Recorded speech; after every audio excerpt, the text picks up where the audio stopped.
come to order. Please stand for tonight's invocation, the pledge to the flag, and remain standing for a special memorial. O God, we pray to administer that which is just in all educational policies, being ever mindful of your guidance. Stir us to action with love, wisdom, and understanding.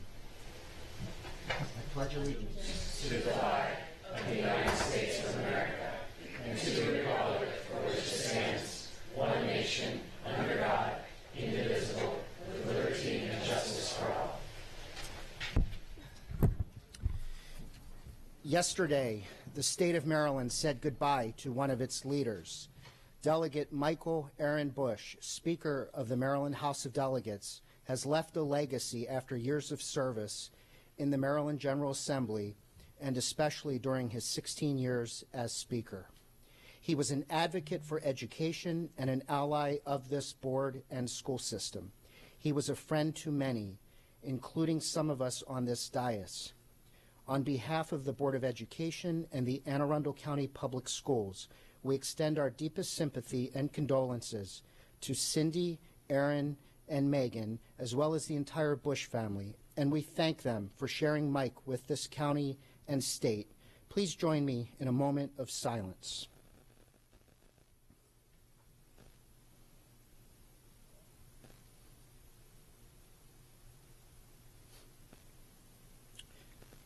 Thank you, and thank you, Mr. Speaker.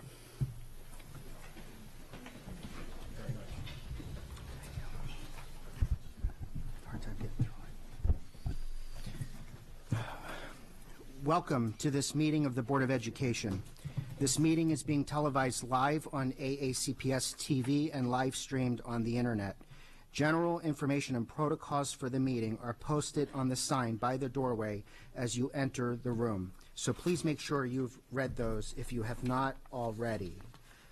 Item number 2.03 is approval of the minutes. Is there a motion to approve the revised minutes? So moved. Second. Second. Any discussion? Seeing none, we will approve by affirmation. Item 2.04 is establish agenda order. Would any member like to add anything to the agenda that's not currently published? Seeing none, the agenda will stand as printed. Item 2.05 is recognitions. No recognitions tonight. Item 2.06, school and community highlights.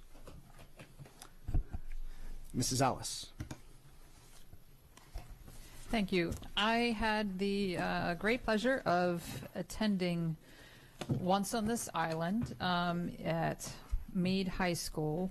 It's one of my very favorite musicals, and it was my first time attending one of their performances there, and I was blown away by the kids at Meade High School. It was remarkable. I also attended the Perrin J. Mitchell dinner last weekend, and had the opportunity to hear some more of our Meade High School performers, including our very own Miss Antwine's marvelous son, J4, is that right? And that was another remarkable opportunity to hear some of our talented students. And for more of our talented students, I also attended the Little Mermaid performances at Annapolis High School. And they had a very unique way of putting the show together. They double cast all of the sea creatures, or many of them, and did sign language, as well as having another student do the voice of the character. So it was a very, very unique way and very sort of inclusive way to do a show. And several of those kids, we found out today, got Cappy's nominations. So congratulations to all the students in the Baltimore region who received those nominations, but very happy and proud of those Annapolis High School students. Great, thank you. Mr. Leib. Thank you, Mr. President. I was very fortunate to be able to attend the April 9th meeting of the Caucus of African American Leaders in their Remembering Dr. Martin Luther King event. But what made it really special for us was that a North County High School junior, Arias Taylor, was recognized for his achievements to date at North County High School. Dr. Lorenzo Hughes, our school system, was there to present him with an award. It was pretty cool to be there with County Executive Pittman and present our student with this recognition. So that was a pretty great evening.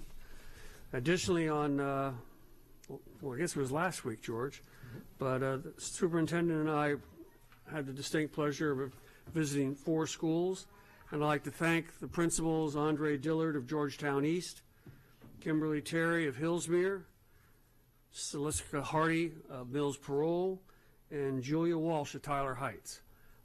Let me tell you, our children in Anne Arundel County Public Schools are in good hands. The leaders and the teachers and the staff of these schools, I believe, are doing amazing work. And I was very proud to be there and see this and just see what's going on in our school system. It was a great evening. And lastly, not quite as exciting as visiting schools, but I spent Saturday at the Visioning Anne Arundel General Development Plan workshop. It was the kickoff. And the county executive was there along with Governor Glenn Denning, who those of you with, may remember was the architect of the Smart Growth America initiative, and the basis for which the county executive is looking at the GDP as it develops again. So it was interesting to hear some of their ideas and be able to bring that back to Mr. Sachinovich and the superintendent to see what may be on the minds of folks as they look about development in the future, which we address on a day-to-day basis. So it was a great 2 weeks and a great time. Thank you, Dr. Arlotto. Mrs. Shahine. Gosh, there's so many things that have happened the last couple of weeks that I had the great pleasure of participating in. The first was the celebration of the arts. This was at the Carrie Whedon Early Education Center, and it was fantastic, so cute, and their art was incredible. A bunch of us were, Melissa, Candace, and Michelle were also there with me, and I'm sure they will all tell you how fabulous it was, just as I am. And then I went late to the Caucus of African American Leaders event that night, as I usually do. I also had the great honor of watching for the first time a bocce match. This was during Autism Awareness Week, and Savannah Park participated with North County. And I still can't tell you the rules of that sport at all, but I definitely enjoyed myself. It was a beautiful day. It was lovely to see so much amazing teamwork and all of our students having a good time there. Last Saturday was incredible because I went to the All-County Jazz Concert. I love live music. Anyone who knows me knows that. And our students are so talented. It was, it was just incredible. I can't say enough good things. The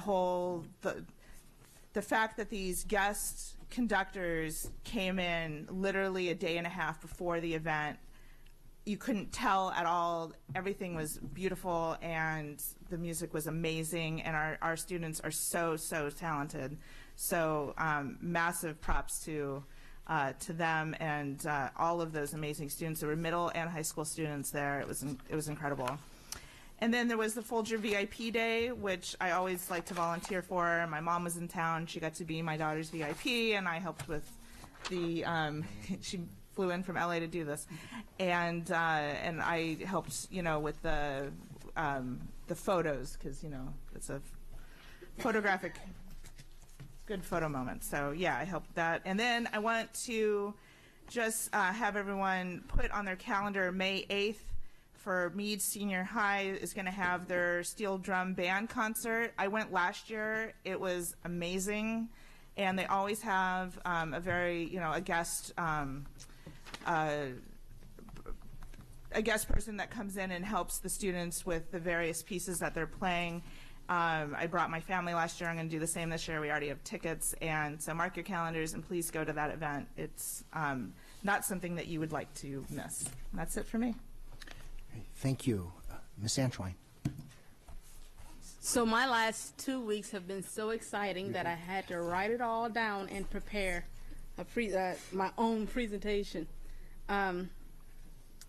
In my school and community highlights, I was invited to different events throughout the county.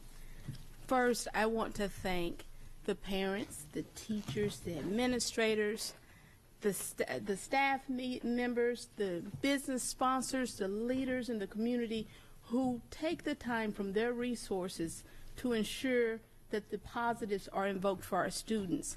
None of what I'm about to read off could happen without that support. So I want to first start with the commemorations for Congressman Perrin J. Mitchell, as well as the assassination for Reverend Dr. Martin Luther King. Those commemorations were so moving. And the fact that our students were there being honored for the work they're doing to continue the work and the sacrifice of these great leaders, that was incredible. I commend the students that were recognized at both programs, and I encourage you to keep going. Then I want to talk about the All-County Jazz. I have been blessed to hear jazz growing up in Mississippi in every variation, every style, and I personally, anytime I go in with a little bit of bias. These students were incredible. I would take them anywhere. I cannot explain the musical talent and genius that they displayed. And a lot of us didn't know, but they had only been practicing together for about a week and a half. So I commend their talent, and I encourage you guys to keep going. Then I want to talk about these high school musicals that I was blessed to be part of.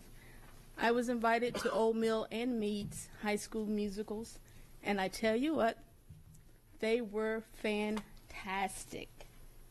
I commend the actors, the singers, the people on props, the directors. The productions were incredible, and I am looking forward to next year.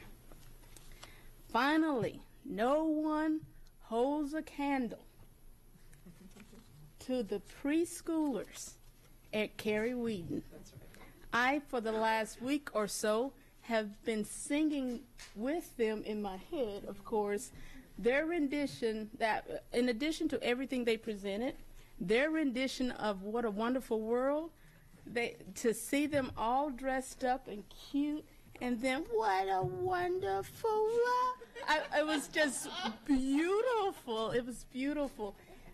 What I was blessed to be part of was something so significant that our students from pre-K all the way to our seniors are doing great and positive things. Is just totally commendable. So thank you all for the invitations. Keep them coming so that we can continuously support these students. Thank you. Ms. Antwine, if we ever sing the national anthem at the start of the meeting, you're it. Shameless plug for J4. Mrs. Hummer. I also attended Once on This Island and Little Mermaid, and they were both amazing. And I have to give a special shout out to the music departments because they both had live orchestras, which adds so much to the performance, and just amazing. And the Little Mermaid was so innovative to have the signers there with it that was very unique. And so hats off to both of those schools for outstanding things. If you ever want to celebrate the diversity of our schools and our students, next year, you need to go to the Maryland City Diversity Night, Multicultural Night. It was amazing. They had students from so many countries and all decked out in their cultural finery and dancing and singing. It was, and also hats off, they had all the great restaurants from every ethnic group out there, so the food was amazing. So, but it was so much fun and so great to see the families all out celebrating the great diversity of that community. I also attended Annapolis High School last week. Junior Achievement does a program, and for all of you parents out there, this is fabulous. They had seniors, and they had to go around to stations. They were given a budget. They were given a career and an income, and they had to go station to station and figure out their rent and car payment and clothes and phone and all of that. It was quite eye-opening, and I was happy to see my senior was taking part in it and taking it very seriously and realizing that money will be on him someday. So that's a great thing that we bring into our schools. So that was great to see live. Miss Corkadell and I both attended. We had 3 schools this year that are getting renewals for excellence in gifted and talented education. And I was able to go to Central Elementary when they were presenting and showcasing all they're doing for our gifted and talented students. And it's just amazing what great opportunities are out there and to see that in action. So thank you, Principal Grubel, for that. And I also, along with Ms. Schalheim, attended the Autism Awareness special bocce match at North County, and seeing our unified teams. It's one of the great things that we do in this county, among many, is our unified sports teams and our unified PE and dance classes, and to see the 2 unified Savannah Park and North County working together and having this special day. It was a beautiful day for it, and it was a great event. So thank you to teacher Lisa Magnus, who organized that, and for inviting us all to come out. Thank you. Mrs. Corkadell. So a couple of things were already mentioned, but I will just do my own sort of shout out. Obviously, the Carrie Whedon celebration of arts and music. I got to tell you, so this class, because they are new place, these are the flagship. These are the flagship students that will be promoted class, and so to see them from start, to see our children develop so much, I mean, to recognize and understand the average 3- and 4-year-old not knowing a whole lot, and how much that they were able to do in those skits of the music. To be clear, just so you know, usually when you go to a music event, you get 3 or 4 per group. These guys just kept rocking, and they just kept on singing. And it was like 6 or 7, I believe, the musical presentations. There was, I mean, it just makes your heart so incredibly warm. And to see these proud parents. I know that there was concern in the county, down in South County, in Galesville, about will the Carrie Whedon Center continue to meet the needs of the community. And I got to tell you that we are doing that and then some. That we've opened up something that will be an asset to the community so that they can continue to grow. South County's fairly rural, does not always have access to things, so for them to have this opportunity somewhere that's close to home in their community to make it their own, I know that they have well done that. And the renovations in the building, major kudos to our Chief Operating Officer and all the staff who supported that to make sure that the historical components of the building were maintained, and that the history of that building and how it has grown. I just wanted to, I figured was noteworthy. Prior to, in the morning, before I met with Smith's Hummer at Central Elementary for their E-Gate presentation, I had the pleasure of joining Principal Harris at Davisonville Elementary for theirs, and they did a slightly different format of showcase. And I just wanted to, every single one of those kids, to be clear, did such an outstanding job. Those programs are how we meet the needs of all of our students. And so to see our children grow, I mean, we were watching first graders have chess matches that would rival any 2 adults, and anyone in this room I would challenge. And I bet you they would have a really good chance of beating you. Just amazing. But I wanted to do a special shout out from Davisonville. There was a young boy, I'm just going to say his first name is Spencer. He's part of the ALPS, both ALPS programs, and his speech as to why he has grown and the importance of ALPS, to me, was the perfect little gift of demonstration of why these programs are so important, and what it really takes for a school to achieve this and to go above and beyond. And so I look to those 3 schools as encouragement, and hopefully our other schools will be able to continue to grow their programs, and maybe we could one day see all of our elementary schools certified. So thank you very much to Principal Gruber and Principal Harris once again. And thank you, Superintendent Arlotto, for you and your staff's gracious welcoming at all those events. Thank you. Mrs. Ellis. I'm very sorry. I was remiss in mentioning the students at the Perrin J. Mitchell dinner presenting a living museum. These students, most of them elementary, some of them middle school. They're from various schools in our district, and these kids each researched a particular person in history that was important to them, and they shared I learned a lot from these students. Some of our youngest elementary students did this work, so I had to come back and give a shout out to them. Thanks. Thank you. Mr. Urrea. Thank you.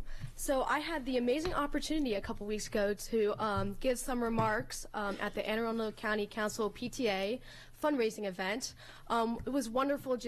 They invited me to come and give some remarks and express how much our school system values our parents and our teachers for the work they do in our county. And I just want to say, Miss Teresa Tudor, I have never seen somebody silent auction that hard. It was awesome.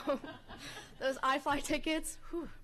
And I also had the amazing opportunity to travel with Dr. Arlotto and Miss Monique Jackson to a couple of our schools. I visited 3 elementary schools in my cluster.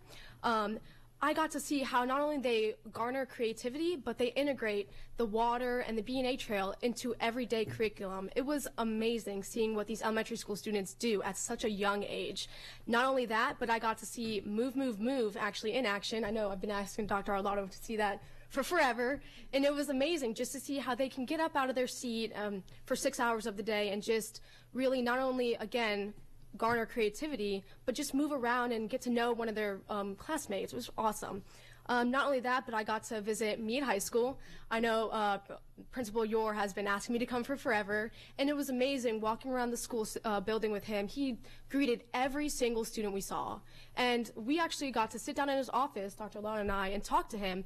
And I don't think I have ever seen a principal speak so highly of his students. What he said really touched my heart. He said that how he every day tries to make every single student feel like they matter, because he knows that there could be some students that think so poorly of themselves, or some students that have no hope. So what he tries to do is either hug or handshake or just say hi to every single student as they walk in the building, so that they know that they have somebody to go to. And just hearing him speak about that really made me realize that he's an amazing principal. Not only that, but a great, he is what principals should strive to be like, is what I'm trying to say. So it was truly wonderful. Not only that, but I also got to, with Miss Monique Jackson, go around Cat South and just see all the amazing programs that we have to offer students: electricity, nursing, dentistry, just how students at the end of their high school career can come out and go straight into the workforce or straight into college and already have that certificate that so many jobs pay hundreds of thousands of dollars to get for those students. So it's really amazing. And not only that, but he told me that they actually offer a couple of days a week all of their lessons in Spanish for our Spanish-speaking students. So that just shows equity and how Anne Arundel County really is trying to target every single student and open up opportunities for every single student. So these past weeks have really been inspiring to me and really opened up my eyes to everything that we're trying to do as a county. So thank you. Thank you, Ms. Urrea. And one of the board meetings that I look forward to each year is when our student board members commit to their college and university of choice. And since our last meeting, Mr. Urrea has been accepted and committed to University of Maryland College Park as a double major.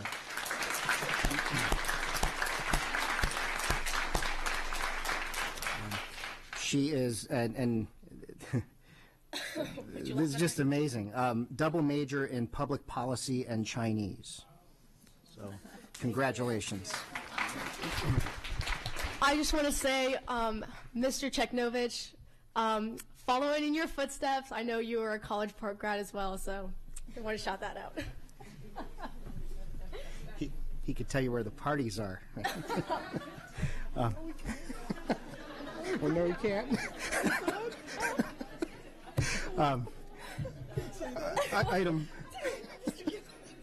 Item 2.07 is the superintendent's update, and in the interest of time with our heavy agenda, Dr. Arlotto has waived the update for this evening.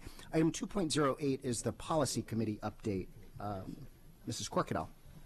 I'm going to keep this very brief. The policy committee met on April the 10th, 2019 at 1 p.m. And we reviewed regulations DI-RA, technology use and security. No recommendations necessary to the board.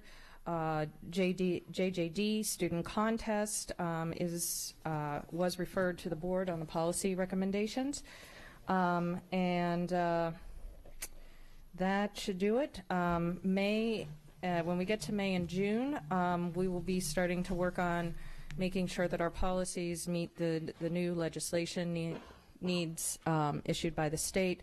And so that's always a monumental undertaking, and we are still on track with our schedule. I wanted to do an extra special shout out to the staff for their continued diligence in there. When I attended the National Association of Board Members annual conference, I attended several policy type sessions, and one thing that stuck out is that there is no mistake in my mind and no question and doubt in my mind that we have a stellar staff and we're on the cutting edge, and the things that were best management practices are things that we've been doing for years. So I just wanted to take that moment to tell you that we don't just stack up well against our other fellow municipalities in the state, but in the nation. And thank you so much for all you do to support us. Thank you, Mrs. Corkadell. Item 2.09 is the CRASC report. Savannah.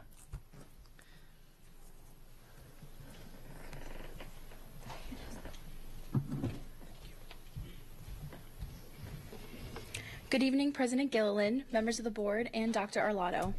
My name is Savannah Quick. I attend Northeast High School, and I am Secretary of Education for CRASC. On March 21st, CRASC held the final GA for our middle school leadership series at George Fox Middle School. Thank you to Destiny Mosley, a senior at North County High School, for speaking to students about her book, Bully Proof Middle School.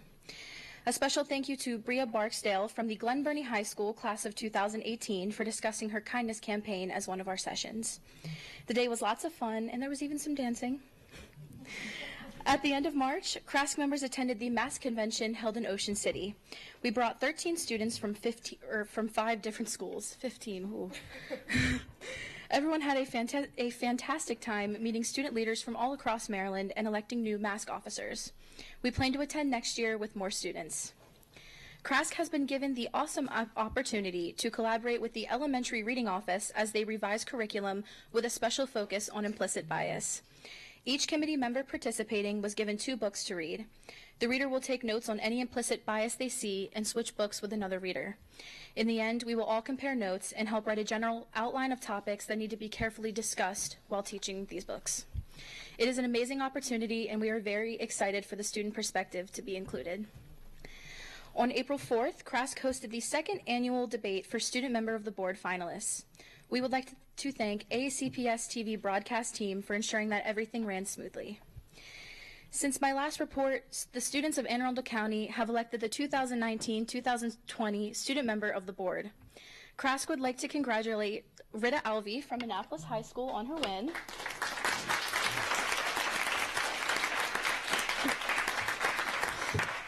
Her name has been forwarded to Governor Hogan for appointment as of July 1st. Thank you to Lindale Middle School for being amazing hosts. The nomination period for CRASC officer positions is now open. Students can find the form on our website, www.aacps.org/CRASC.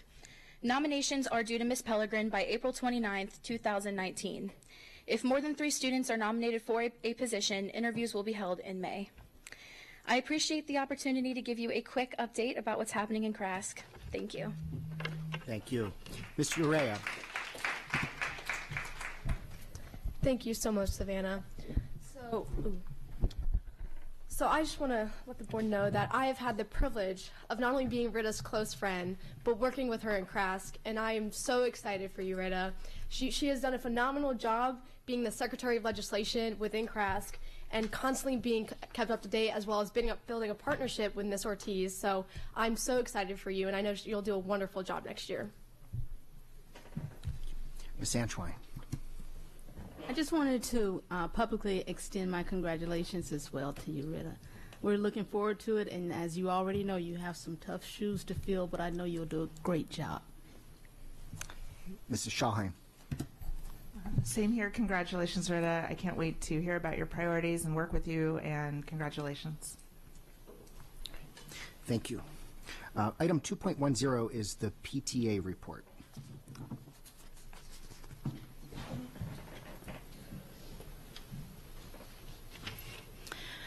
Good evening, Dr. Arlotto. Good evening, board members. My name is Vanessa Rivera, and I am the Anne Arundel County Council PTA president. I just have a few updates for you tonight. On April 4th, PTA hosted its annual Funder Day banquet to honor all the hard work of our amazing volunteers. Thank you to Dr. Arlotto, Mrs. Urrea, and Mrs. Ellis for being part of that event and collaborating with us. We are so thankful for your presence that day. And the event is held in conjunction with a silent auction, and all those proceeds go to our scholarship fund. We were very fortunate that day, thanks to Ms. Tudor and others, to raise over $2,000 for our scholarship fund. Yay! Those funds actually go to support two graduating Anne Arundel County public school students, so we're very excited that we're able to continue those two scholarships. We also hosted our reflection ceremony that celebrates the artistic talents of all pre-K through 12th grade students, and their artwork is actually on display here at the board, so you guys can definitely see it as you walk out the door. And finally, I'd just like to say that we are looking for very exciting and willing volunteers. We have a couple positions on our board open, so if there is an interest, please visit our PTA website, aaccpta.org, or please feel free to reach out to me. Thank you. Thank you. Ms. Antoine. Stay right there. Hello. Hi. We have been communicating for a couple of years and never met eye to eye. I want the world to know how much work you do on behalf of the entire PTA organization, and she does it a lot of times all by herself. I thank you for your work that you're doing, and I encourage parents, teachers, students all to get involved with her and Ms. Tudor to ensure the best for our students through the PTA. Thank you for your work. Thank you so much.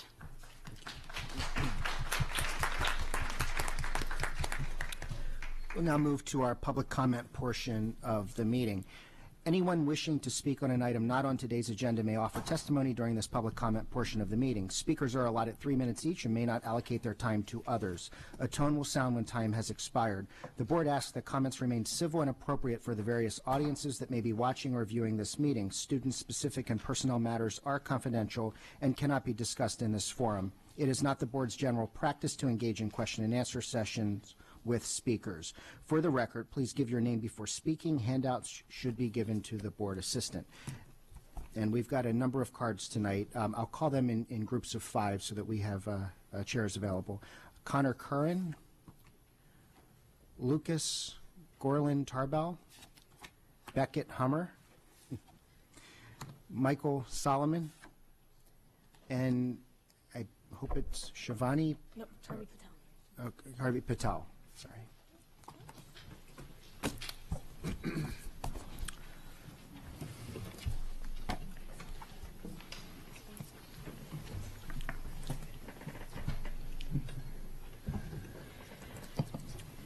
Good evening, President Gillen, Vice President Urrea, members of the board, and Dr. Arlotto. My name is Connor Curran, and I am a sophomore at Old Mill High School. Having the best GPA among my peers is not my top priority. It shouldn't be theirs either. Class rank to me is just simply a number on my transcript that colleges don't even look at anymore. It systematically tells us who is better just based off our grades. As we go through our high school experience, we are shown what place we are academically among our peers with no other factors included. No matter how hard you work, no matter how many late nights you had, no matter how many times you cried out of frustration, no matter how easy it was for the kid next to you.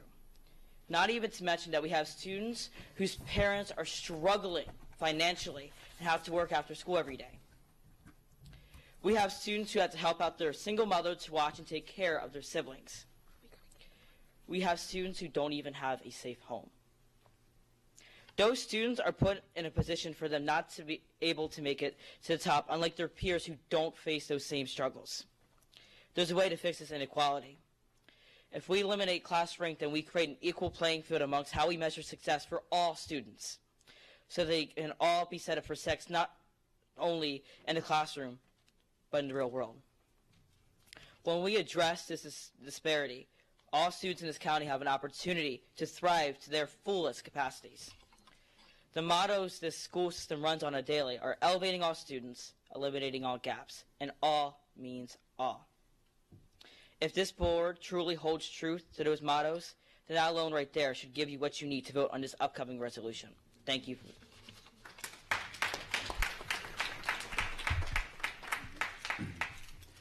Good evening, Superintendent Arlotto, President Gilliland, Vice President Urrea, and fellow board members.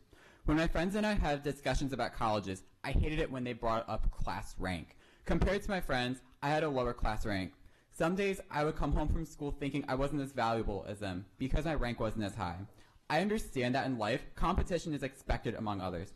However, class rank undermines other helpful contributions, such as students in their career study programs.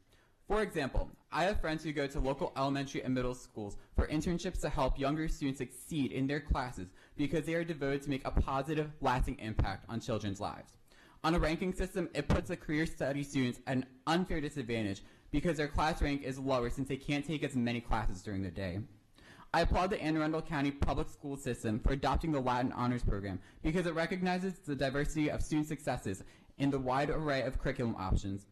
It is great because not only does it recognize weighted GPA achievements, but more students across the spectrum of programs are recognized, something that valedictorian and salutatorian don't do.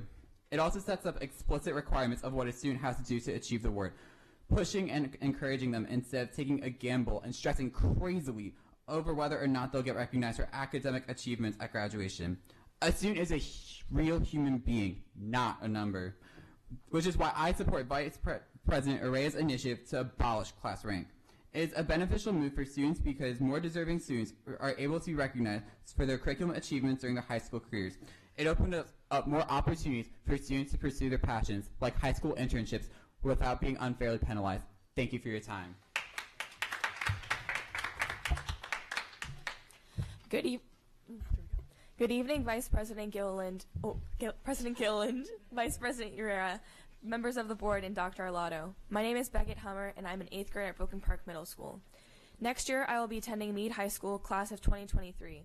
As I am already taking high school level classes, this decision would not affect my grade level, but it would start affecting my 6th grade peers. Starting in elementary school, we have been taught to try our hardest to get good grades. In middle school, there starts to be more pressure for good grades as high school is approaching. There's always been the top of the class. No matter what grade you are in, you know who is doing the best. But no one or two are better than everyone else. There are many students who try as hard as they possibly can, and their hardest is not as good as someone else's. Class rank singles out the top 2 when many students do their best despite their circumstances not to be recognized. It also limits your options. Students are choosing classes that may raise their grade by 1/100th of a point rather than choosing a class that actually interests them. As a PVA student, I know that how much the program has benefited me, and as I've been able to take classes that explore my passions. I've also seen how students who take the programs of choice, these wonderful opportunities in AACPS, have been disadvantaged by these class rankings because of the classes we must take to fulfill our requirements. I would hate for a student to miss out on these opportunities just to have a title when they can receive recognition from the current Latin honor system, which uses the same standard for every program and pathway. One wrong test answer should not make you feel inferior to anyone else, so let's stop putting a title on it. Thank you.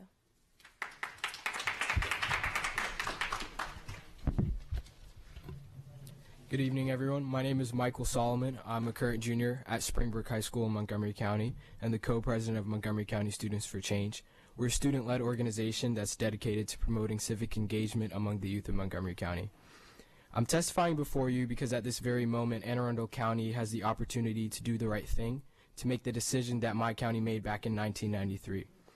Over 25 years ago, our school board recognized that it was time to move on and eliminate an archaic system that did more harm to students than good. According to the National Association for College Admissions Counseling, over the past few decades, the majority of public and private school systems in Maryland and across the nation have eliminated class rank. Countless studies have shown that class rank belittles our students and separates them by relatively insignificant margins. It discourages student growth and diminishes student self-worth, with the exception of the top-ranked student. Many who are opposed to this resolution have argued that ranking students by cumulative GPA is important because class rank is required by selective universities. While this may have been true in the distant past, this is no longer the case. A 2015 study showed that less than 15% of U.S. colleges and universities consider class rank to be considerably important. And after this study was published, the rate has continued to decline. When we put students in an environment that discourages growth and emphasizes competition, we worsen the already alarming degree of stress that high school causes. According to an article published by New York University, 49% of students felt, quote, a great deal of stress nearly every day, and 31% felt, quote, somewhat stressed. The long-term effects of stress are even more harmful than the short-term experience. The American Psychological Association states that chronic stress impacts the musculoskeletal, respiratory, cardiovascular, nervous, and reproduction systems. This is a detriment that is beginning in high school students as they feel the need to compete for academic status. If we ask ourselves, what is the fundamental purpose of a class rank system, then the answer is clear. Rank ordering students by cumulative GPA has little to do with developing young minds and encouraging performance. Rather, it is unquestionably about selecting and isolating talent. Furthermore, we must ask ourselves whether or not selecting talent is the job of a public education system. And based on what I know and have read about Anne Arundel County Public Schools, this school system has included equity and opportunity for all students in its priorities. Even a quick visit to the AACPS website will bear the message, quote, elevating all students and eliminating all gaps. If there is a consensus that AACPS strives to elevate all students and eliminate all gaps and to develop talent and further learning, then there must also be a consensus that maintaining a class rank system is undoubtedly contrary to this goal. Thank you. Thank you. Mrs. Ellis. Excuse me. I want to thank. Oh, sorry, I didn't get his name. I want to thank you, first of all, wholeheartedly for coming here and sharing your experience and knowledge with our district. That's very helpful. Thank you so much. Does Montgomery County not recognize valedictorian and salutatorian in any way, or is it just a different way? After class rank was removed by a board decision in '93, gradually all of our high schools ended up ditching the cum laude system as well because it relied upon ranking students, and that was essentially contrary to the decision that was made in 1993. Okay, so is there any type of student recognition that goes on? We recognize students in different ways, and there's no actual standard process or requirement as to how the high schools would do that in our county. It's by school. Yeah, there's things like leadership and like academic performance, but not by rank. Thanks again Thank for you. sharing. Appreciate it. Mr. Grannon. Yeah. So I've got a follow-up. I just want to make sure I understood your testimony. So that means in Montgomery County, there's no Latin honors of any kind? No, or no required Latin honors. So gradually it was ditched. Yeah. Yes, ma'am. Good evening, everyone. My name is Charmi Patel, and I'm a junior that attends South River High School. Throughout middle school, I had one goal, to be valedictorian. I can proudly say that I achieved that goal, but it was not everything I had imagined. Although it was a great honor and my dream to be valedictorian, I am testifying to remove the class rank system from Anne Arundel County Public Schools. Class rank is a way of defining a student as a number, pitting them against their classmates to succeed. This creates negative mentality towards their peers. Anne Arundel County is trying so hard to implement kindness into our daily lives, but how can we do that when we're being compared to other students? The class rank system involves using students' weighted GPA and comparing it to those of the entire class. In this class, there are members of CAT South or North, STEM, IB, BEMA, or other magnet programs who all have a disadvantage due to their class scheduling and program-based classes they must take. Students with professional internships or jobs cannot take the same classes as students with a full schedule, and from that, they are decreased on the ranking system, making them regret their decision because they're no longer as smart as they were. In a time where college admissions are catering around the well-roundedness of a student, students should not be focused on taking the most AP or honors classes just to give their GPA a boost. but should take classes about things they're passionate about. Students are giving up their music classes so they can fit in one more AP into their already busy schedule. All students are unique and have different aspirations. They should want to take classes that reflect what they are passionate about without worrying about their rank. I understand that students work hard and they should be honored. I think a great way of doing that is through the Latin honor system. Everyone in high school is working towards graduation. Through Latin honors, more than 2 students are honored for their achievements. The Latin system honors everyone that worked towards being summa cum laude, magna cum laude, or cum laude, and doesn't pit students against each other. In this system, all students know the requirements to be summa, magna, or cum, and can work together to achieve this level they want. High school is hard. It's a time where students are working so hard to find things they're passionate about and would like to do in the future. We should not be defined by a number. We should not cry because of a bad grade, and we should not feel self-conscious about our intelligence, as we're all strong in different things. Thank you. Thank you. The next 5 names, Princess Merritt, Jesse Harris Jr., Zach Brown, Kayla, I think it's Tengea, hope I pronounced that right, and Coleman Campbell.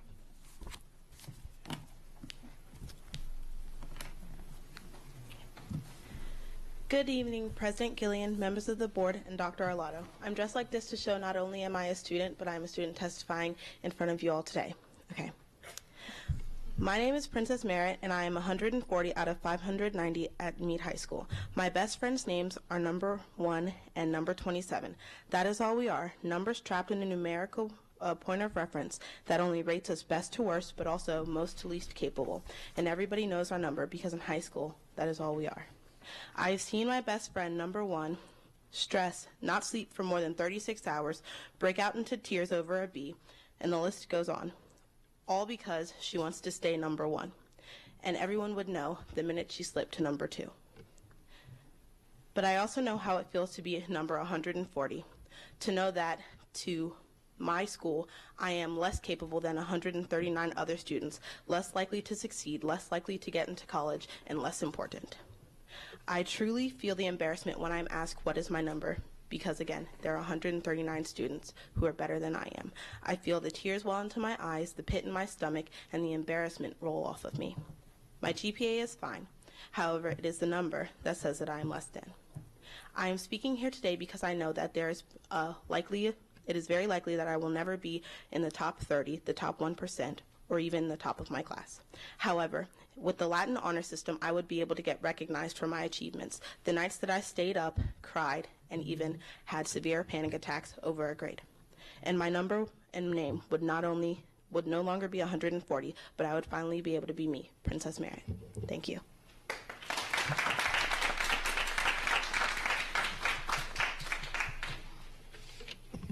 Okay. Good evening, President Gillard, Vice President Urrea, members of the board, and Dr. Arlotto. My name is Jesse Harris Jr., and I am President of the St. Mary's Association of Student Councils.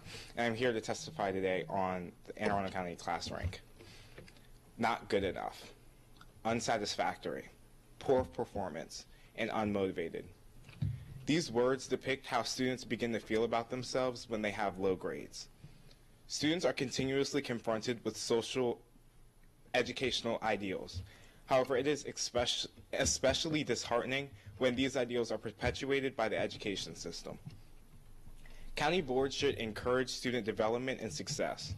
However, having access to the class rank does nothing but diminish self-esteem and hinder student growth. Students need to know that their GPA does not define them or their future. Additionally, class rank does not define a student's success. Again, class rank does not define a student's success. Personally, I have never had access to my class rank. My academic competition is myself, doing better than I've done before. Every student takes their own academic route. Therefore, student success cannot be generalized and evaluated based on differing academic paths. School shouldn't be an environment of discouragement, but encouragement of student academic excellence, and the constant image of an academic standard does not foster that environment.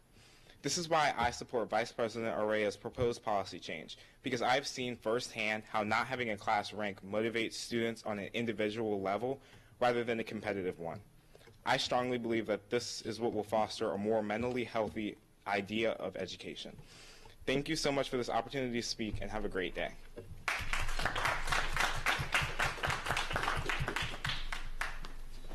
Good evening, Dr. Arlotto, Vice President Urrea, and Ms. Corcado, and the fellow members of the board. My name is Zach Brown, and I am a senior at South River High School. I am here to support the Vice President Urrea's movement to eliminate class rank because I have seen both sides of the spectrum. Unlike most of my peers here, I am not at the top of my class, and I'm nowhere near it, and I haven't been for a long time. I have a twin sister who is my best friend and has helped me through everything I've ever gone through. My sister has fought all of high school to get up at the top of the class rank. She's a multi-sport athlete, a state championship lacrosse player, and one of the nicest, most caring volunteers in the Best Buddies program I've ever met. I have seen her miss multiple social activities. I've seen her cry. I've seen her get physically sick, and I've seen her have panic attacks so bad she has to lay down in bed with my mother just to relax, all due to the fact that multiple of her friends' numbers were higher than her. As for me, I have shared many of my friends with my sister, and a lot of the time it's a great thing. Whenever we begin to discuss class rank, I have to leave the room. Whenever we bring it up and they ask me what mine is, I usually lie. Or I avoid the question and I make a joke and then I leave. My number has embarrassed me, and it's just made me feel like less than everyone else there. The sad part about this is even if my class rank was higher than what it is now, I would be where my twin sister is today, crying and trying to get higher. We shouldn't be supporting a system that only supports the top. We should be supporting a system that supports the majority. This is my reasoning and this is my testimony. I thank you for your time.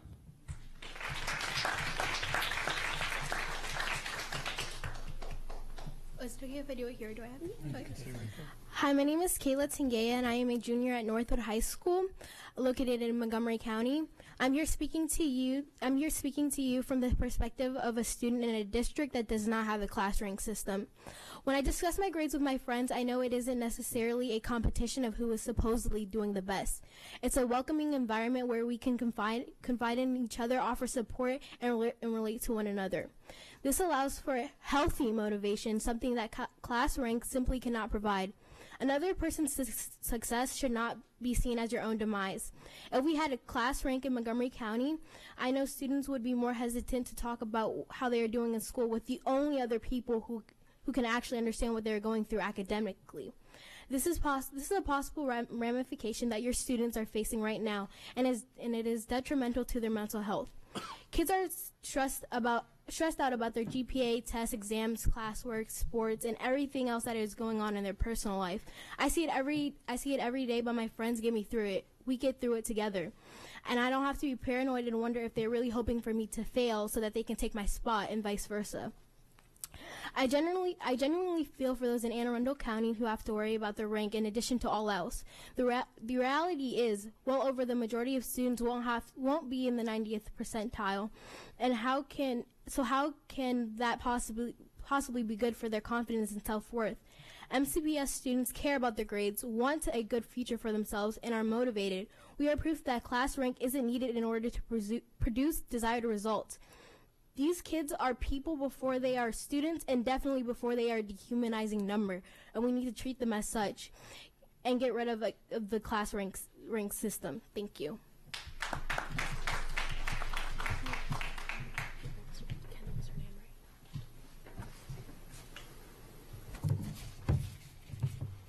Good evening, President Gilliland, Vice President Urrea, members of the board, and Dr. Arlotto. My name is Coleman Campbell, and I'm a senior at Southern High School. Tonight I will be providing my own testimony in favor of getting rid of class rank, as well as testimony from my friend Nia. Nia is an IB junior at Old Mill High School. She writes, "My time at Old Mill has been a rocky one as a student who has had to use many of the county's resources, such as home and hospital services and the double robot, to attend classes after a series of neurological issues my freshman year. I now write this testimony able. However, my situation at school, along with many others, was not always pleasant when it came to keeping my academic integrity while dealing with sickness or issues in my home life.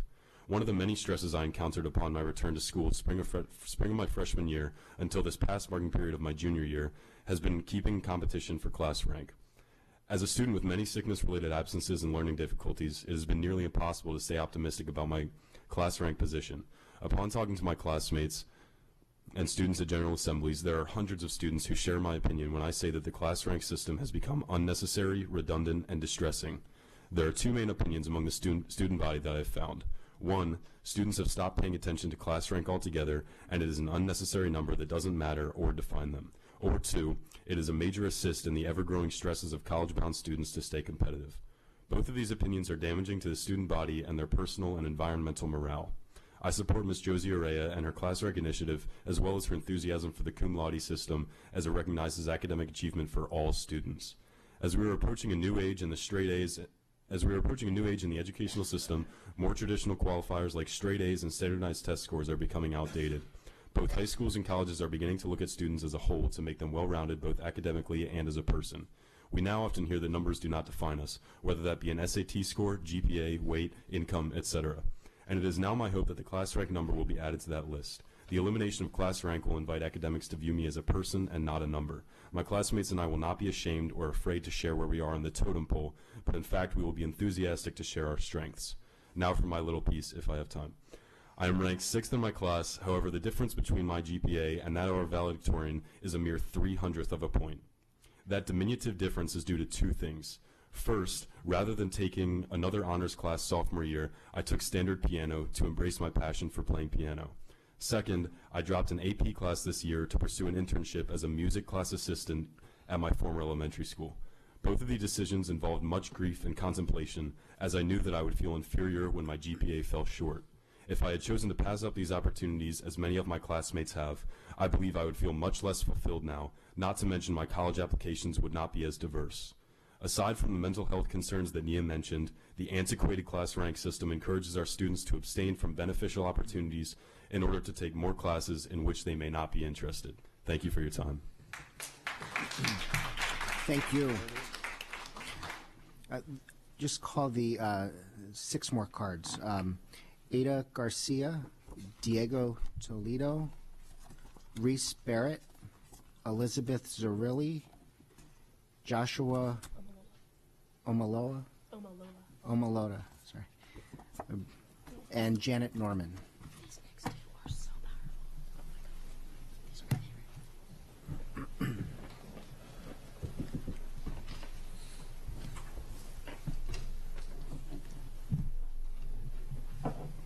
Josh, you were called up, yep.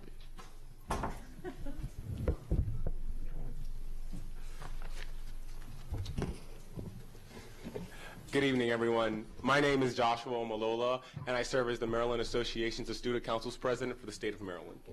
I had the fortunate opportunity of working with some of the students behind me, as well as Vice President Urrea. In all my years of student government, student advocacy, and education policy, I've yet to find a more outdated and more inaccurate system than the class ranking system. In summary, and as many of my peers have stated, the class ranking system solely bases you just on your GPA. Just on your GPA. We're not taking the factors of your sports, your athletics, none of that. Just your GPA. And that's where the injustice lies. Because as a county, as humans, as a civilization, it's unfair to mark people just on the numbers. Imagine being at the bottom of the rank. Because you were at the bottom of the rank, you're penalized. You're looked down upon because you have this number that isn't 1. Because you wanted to pursue your passions. As one of my former peers just stated, he wanted to pursue piano. And he knew this was going to impact his cumulative GPA. He knew he wouldn't be 1. He knew he wouldn't be valedictorian, but he took that risk. And unfortunately, he had to take that risk because this county has given us a policy that puts students against each other. Imagine talking to your best friend and arguing with them over a number. Oh, I'm 6. Oh, I'm 4. This system doesn't encourage healthy relationships. It doesn't encourage a great high school career. And more importantly, it doesn't encourage a good mental health. An issue that students here in Anne Arundel County, students in Maryland, and all over the nation are facing is mental health, and this system is a problematic portion of it. Excuse me. A resolution to this inaccurate system is the Latin honor system. Now, this system does take your GPA, but instead of putting you in numbers, you reach a criteria. So, for example, if I have a 4.3 and there's a 4.2 student, we're listed in the same criteria. We're not given a number. We're not labeled. We're honored for our great GPA, but we're not labeled. Just to give you some statistics, it is becoming less and less common in high schools to do rankings. Swarthmore College released an interesting statistic about its 2019 entering class that stated only 44% of their incoming class were ranked at their high schools. Only 44%. Now, I'm not a person for numbers, but if a private university can give me numbers, I'll take them. A lifelong educator once said, students are more than a number. It's hard time that this board adheres to that policy. The students of Maryland support Vice President Urrea's initiative to remove class ranking and solely use the cum laude system. The students have spoken. I urge the board to do what counties across the nation have done and show students that their educational success is not derived from an archaic numerical comparison. We are more than numbers. Please treat us like that.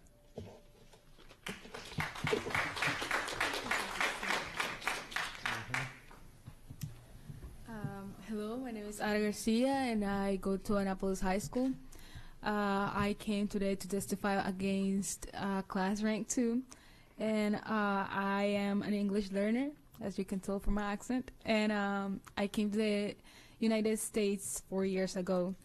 After 3 years of being an ESOL student, I tested out and got into the IB program, and during the ESOL program, my classes were labeled as standard classes, and despite having good grades, my grade point average GPA wasn't as good as if I was taking more advanced classes.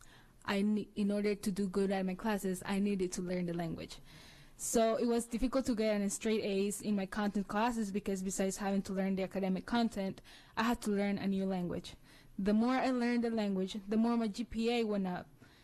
And my effort has been consistent, but knowing the language has given me the advantage of getting more credits for it. It seems unfair that when I present my transcript to colleges, it doesn't reflect the effort that I have put since my freshman year, but rather the fact of my language development. Class rank is heavily influenced on these grades that are not representing who I am and what I have done throughout these 4 years of high school. I think that they are culturally biased, negatively impacting ESOL students in particular.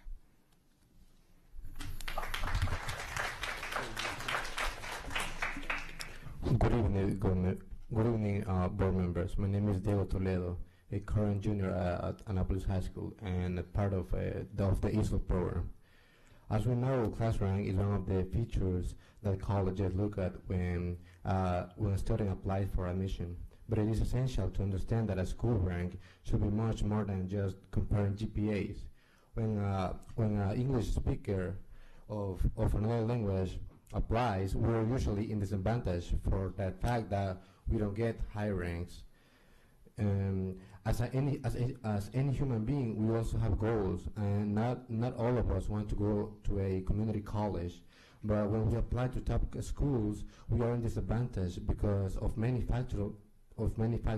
One of them being class rank that doesn't define us as a person.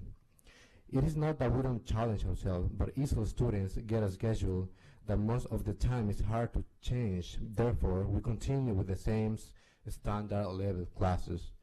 I understand that AP and IB students work hard and their classes are difficult, but we as speakers of another language work equally, since besides learning content from our classes, we have to learn a new language, and even so, we are not ranked as high as them. We all want to achieve our goals, but I think it is unfair that students who spend hours studying, working, and putting their maximum effort into their classes will be in disadvantage just because a number is measuring their capacities and trying to define who they are. Thanks for your time.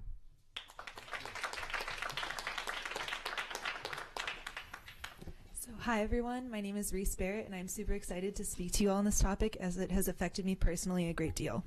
I'm currently the top ranked student of Savannah Park High School's class of 2019 and pending my fourth quarter grades will graduate as valedictorian. While I'm incredibly proud of this accomplishment, I do not believe that working towards this goal has been truly beneficial to me. In fact, I am actually in full support of Josie's motion to abolish class rank, beginning with current 6th graders. Especially at a school as competitive as Savannah Park, becoming valedictorian meant going to extremes. I will graduate with a total of 15 AP or equivalent credits. 6 of these were taken in my junior year, and I'm taking 6 currently. For this academic year, I have a 5.0 weighted GPA. All of this is in addition to everything else that I consider important in my life.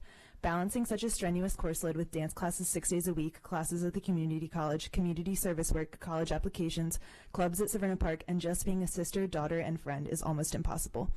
To be completely honest, the only way I've been able to do it is through extreme time management and sleeping much less than is recommended by doctors. I set my sights on becoming valedictorian early. In fact, it influenced my course selection heavily starting from freshman year. I chose classes based on their effect on my weighted GPA. This meant that I did not take classes that interested me because I knew they would bring down my rank. I missed out on robotics and speech and debate and piano and aerospace engineering and architecture and creative writing and social issues, all standard or honors classes that I would have liked to try. I also chose not to continue my summer internship at Johns Hopkins Applied Physics Laboratory through the school year in favor of taking more AP level classes. In other words, the class rank system pressured me to prioritize AP classes over what was truly best for me. I wanted the recognition that came with the title of valedictorian, but I lost the opportunity to use my high school years to explore my academic interests. I limited myself to taking the AP classes my school offered, and I know I am not the only one who has done this. In fact, some of my friends who are currently juniors have spoken to me about how they or their friends are taking full AP course loads next year. It is unclear who Savannah Park's next valedictorian will be, so many of the top students are taking 8 AP classes at once to vie for the spot, hoping it will get them into the college of their dreams or make their community proud. They and I would have had drastically different high school experiences if this system was not in place. We all would have had significantly more sleep, significantly less stress, and significantly more room to learn and grow. With the cum laude system, students are not working against each other. Instead, the highest level of recognition is an incredible accomplishment that is achievable without being unhealthy. Education, not competition, is what the school system should prioritize, and eliminating class rank would give more students the opportunity to use their high school years to explore their interests and live balanced lives. Thank you. Good evening, honorable board members and Dr. Arlotto. My name is Elizabeth Zarilli, and I am a junior at Broadneck High School. I am here to address class rank. A leading motivator in this decision is the county's overall mental health. Before I begin, I want to make it clear that my stance on class rank in no way correlates to apathy regarding mental health and those who struggle with mental health. My family has long struggled with severe mental health issues, and my aunt devastatingly took her own life a few years ago. I have seen and felt the effects of mental illness firsthand. However, I still support a system of class rank. Today, report cards were sent home. I could say what grades I got and my own standing in my class, but I would rather speak of my second grade teacher, who brought home ecstatically today a straight A report card. These are the students this policy, this change would impact, and these are the students I am here to represent. There are a few key arguments I would like to address. The first is that class rank lends us to being defined as a number. I can personally say that I have never felt defined by my class rank. I am not first, but I have a high class rank. Yet, to colleges, that is really what we are, numbers and data points. In an ideal world, college admissions officers would be able to get to know every applicant personally, but this is not reality. Colleges receive and collect data on every applicant, SAT and AP scores, transcripts of classes, club participation, etc. Any person with even basic statistical knowledge knows that the more data one can gather, the more accurate a conclusion one can draw. Class rank is another data point that students should have the choice to include in their college admissions. And even currently, it is a choice. This decision would remove that choice. Our county is great at honoring achievements in athletics and arts. At Broadneck, we have plaques, trophies, and exhibits honoring these achievements. Yet already we fall woefully short in recognizing academic achievements, and this decision would only further move us in this direction. Class rank is a reward not just for the valedictorian and salutatorian titles, but for any student who works hard and has a class rank that reflects that hard work. Class rank is also a motivator. It would be inaccurate to say that the class rank system does not encourage students to take more challenging classes in pursuit of academic excellence. Competition is positive. It is also an integral part of life. Anything, including class rank when taken to an extreme, is detrimental, and there are students who do suffer from stress induced by academic pressures, but this is true for anything in life. We do not take away the wrestling state championship title because there are students who starve themselves to drop a weight class, or the all-county artist title because some students neglect homework and the social commitments to make time for completing their projects. If mental health is a concern in this county, it must be dealt with on a school-by-school level where the various environments and situations of each specific school can be taken into account. I have seen no statistical evidence linking class rank to increase anxiety, depression, or stress. There are many other more crucial factors that should be addressed and that can make a difference in improving the mental health of our county. A countywide abolishment of class rank is not the solution. Class rank is an unbiased, objective measurement that is beneficial to the students in this county. To address the concerns that in pursuit of a higher class rank, students choose not to take electives that they may want to take, I acknowledge this with 2 words: opportunity costs. Of course, the highest ranked academics do have to give up some choice electives, as I did this year when I chose to take 7 APs. But this is a choice that students should have to utilize their GPA and their class rank to gauge where they are and to tailor their schedules to reflect their own abilities and goals. This self-awareness is a skill that should be developed in high school and is aided by the class rank system. I'm not an athlete nor an artist, but I love school and I take pride in my schoolwork. It is not unreasonable that I also take pride in my class rank. I would like to end with this. One does not simply remove a measuring device because he or she does not like the results it garners. One should instead use that data to improve and to learn. Class rank is this vital tool that students should have the right to use as both a motivator and a reward in their pursuit of academic excellence. Thank you.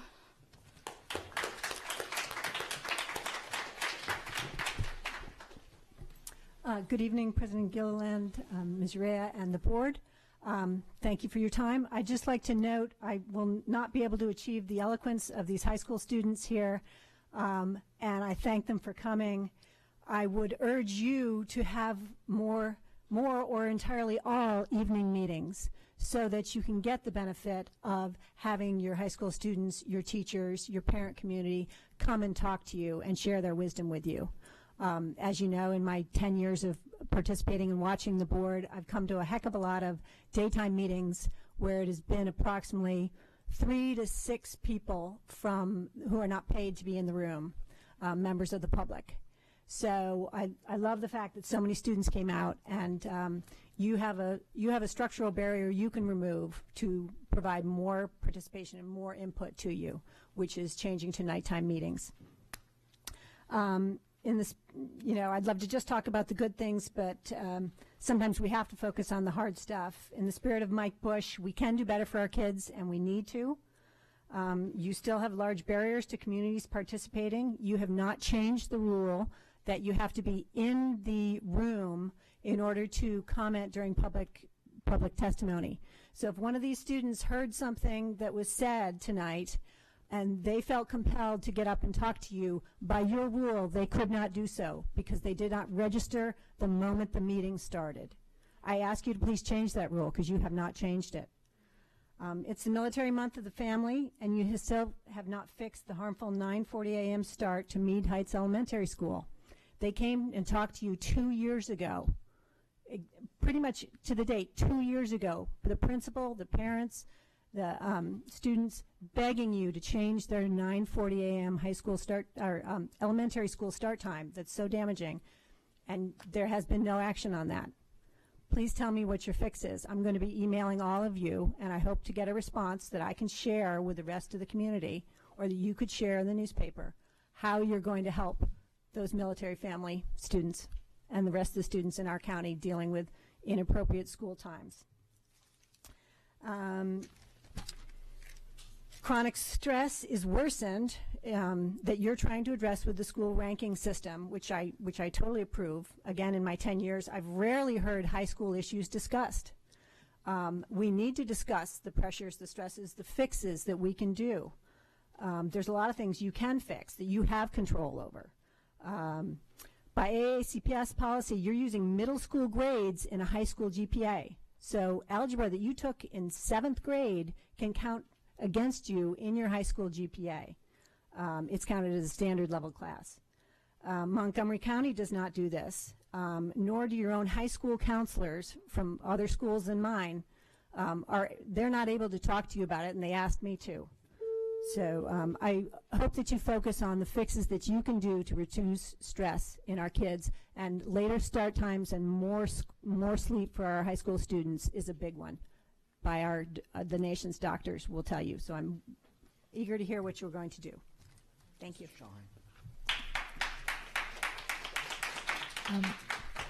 I'm hopeful that we can get the public comment policy on an upcoming agenda. I know we talked about this briefly in the past, and I would love to revisit that.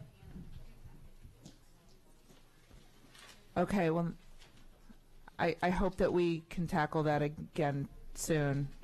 And I'm right there with her on late starting elementary schools, just again for the record, fully in support of making those more developmentally appropriate. Thanks. Thank you. Okay, item 4.01 is the superintendent's recommendation on redistricting in the Crofton area. We'll have a special motion momentarily. I'm sorry. My mic's on. Dr. Arlotto, can we have your recommendation, please? Yes, sir. I recommend board approval of the Crofton Area Option 1 redistricting to take effect in the 2020-2021 school year. Is there a motion for the board to adopt a redistricting plan to establish boundaries for the new Crofton Area High School and any related boundaries at other affected schools by discussing all four of the options that have been presented and then voting on them by roll call? So moved. And second. Great. Thank you. Jinx. All right. Mrs. Ellis. Thank you. I have a few statements to make. I've been deeply involved in this issue since I first became a candidate to sit here. I live in District 4, represent District 4, which means I live in an area that is impacted by this redistricting. So I have been living and breathing this stuff, so bear with me because I've learned a lot, and I really have to make a few statements. When I look at all the options, option 1 creates a greater crowding issue at Arundel Middle School. The projections for 2022 are, I believe, put it at 122% capacity, with Crofton Middle at 115. Options 2 and 3, this is not me making a recommendation, this is just me laying it out a bit. Options 2 and 3 spread out the burden at 117, 119%. So taking that into consideration and knowing that most of the construction in the Crofton area is near completion, there's not a whole lot more growth to happen within Crofton. However, there's a tremendous amount of development that's still going to occur on the west side of Route 3, impacting the Arundel feeder system, including the towns, the communities of Two Rivers and Odenton Town Center. So if we were to put a bulk of the burden on the Arundel feeder system with capacity issues, this burden is going to continue to expand. So that's one point I want to make based on studying the numbers. It's often been said that Route 3 should be a natural boundary, and I have to say I agreed with that when I first started considering the issue, but I'm someone who uses Route 3 on a daily basis, and the more I looked at it and the more thought I put into it, there are residents in the area that we've designated as 1038C that live in the Wild Chapel community, and we have a choice. They can get on a bus, sit at a light, and cross Route 3 and go to a school that's close to them, or they can come to a light, enter Route 3, and travel on Route 3, a route that is becoming increasingly more dangerous. There's been more accidents every year on that route. So no longer do I see Route 3 as a natural boundary in making this determination, because I actually believe it's safer for our students to go across instead of up and down Route 3. And we have been, we've received a great deal of testimony regarding a concern about diversity in both Crofton High School and Arundel High School and the middle schools, and how the various plans impact the diversity of those schools. And we have a fair bit of diversity in the Arundel feeder system. There is some in the Crofton system. But the concern is this community, 1038C, the question is, should we bring students into the Crofton feeder simply to increase diversity in the schools? I don't think we should be making decisions on that basis. However, should we be cutting off a community that does create greater diversity and busing their students up to 4 times a greater distance or commute time in order to, or by picking option 1? That for me is a huge concern. Now we are looking at creating at least the appearance of cutting off a community that has that does bring diversity to the Crofton feeder. In addition, these families are among some of the, I would say, it's a lower income community than many of the surrounding neighborhoods, and the child care services that they use are in Crofton, because it's all those businesses are right up and down Route 3 there, and those many of those child care services, they send a van to the elementary schools to pick up students and take them, and these families at the Wild Chapel community rely on that, and we're creating a great hardship on them, in my opinion, if we are to send their kids to Piney Orchard. They will not be able to be picked up by their daycare services, so they're going to have to find services far away from their home. So for all these reasons, I personally, and I came to this decision this morning, am looking to vote for option 3. But I want to say why it took me until this morning. I had asked quite a while ago, 4 weeks ago tomorrow, to visit 4 of the schools most greatly impacted by the redistricting. And my request was specifically to see transition times occurring in our middle schools and to observe lunch periods, because I wanted to observe some of the capacity issues at our schools. So unfortunately that wasn't able to happen until Monday and Tuesday of this week. So on Monday I visited Piney Orchard Elementary School and Crofton Meadows Elementary School. And the principals of both of those schools were wonderful. They showed me around, and when I asked each of them basically the same questions and what their biggest concerns were with redistricting, and should the board choose the option that puts a greater number of students in their schools. And they both almost verbatim had the same concerns. Has to do mostly with in the elementary schools with the pickup and drop-off procedures and the placing portables on their school grounds, because it will put them over capacity. I'll come back to that in a second. I went to the next day I went to Crofton Middle School and Arundel Middle School, and interestingly, again, the principals were wonderful. They showed me around the schools, and when I asked them questions, they had, again, almost word for word, the same concerns. Their concerns were the transition periods between classes and the lunchroom capacity issues, and what was the other one? Oh, their specials as far as gym capacity and other classrooms, particularly going now to the AB schedule where they have been ABC for middle school. So basically identical concerns.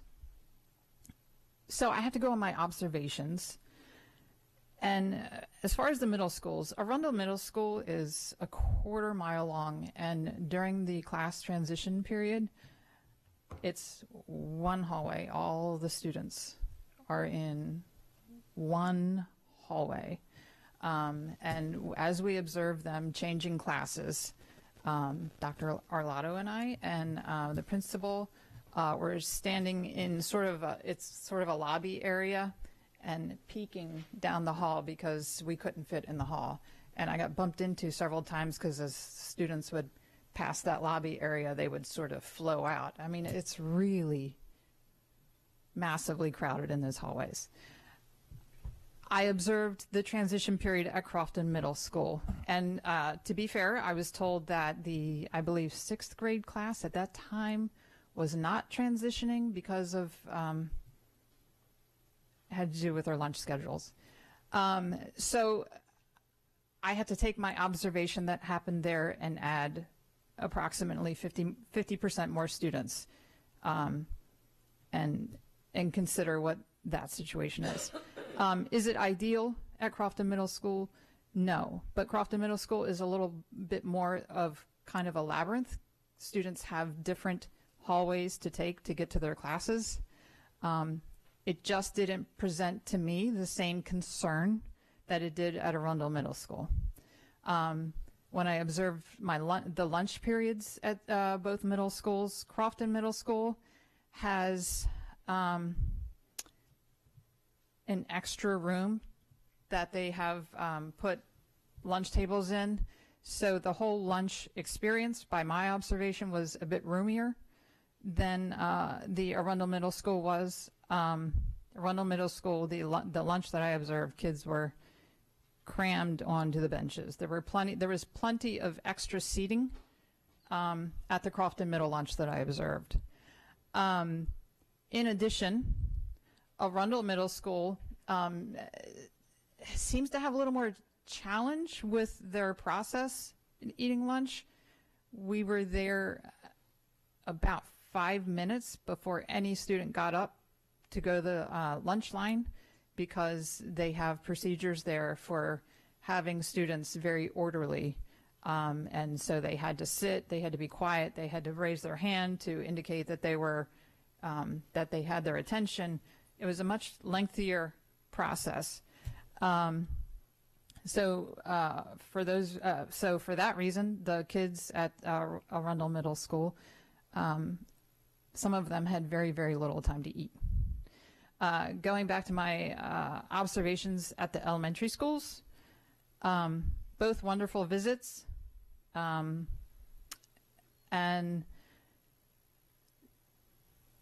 I can't speak to one over the other as far as current capacity issues, but it troubles me greatly to think of choosing option one and putting pretty much almost all of the students that are in question here into one elementary school. I can't see doing that to our families who are going to have students there.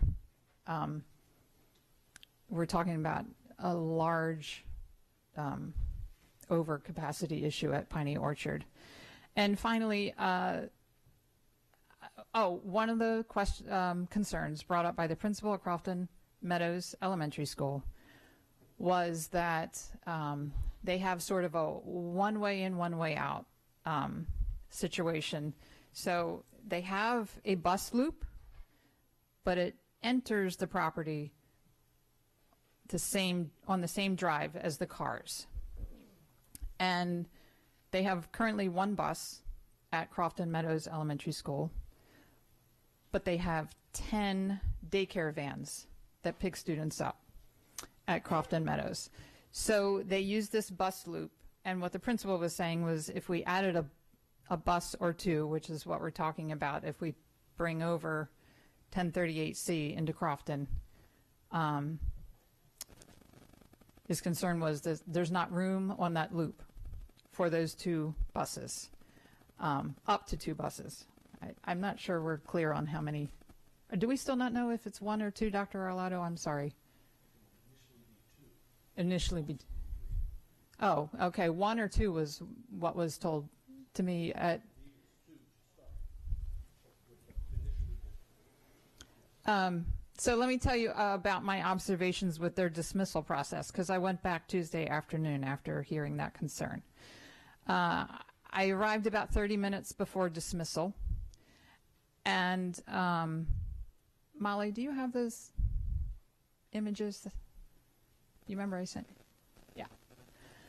So this first image is the van at the front of the line on the bus loop. And there is room for it to go to the end of the loop, and it did not. And then the next slide shows you the back of the line of vans and bus. So at this time there were 9 vans and 1 bus waiting for students to dismiss, and there is room for a couple more buses. Is it ideal? I can tell you the car pickup and drop off situation there is not great. I remember that being the case when my kids went to Millersville Elementary. I very rarely pick my kids up, maybe for an appointment right after school.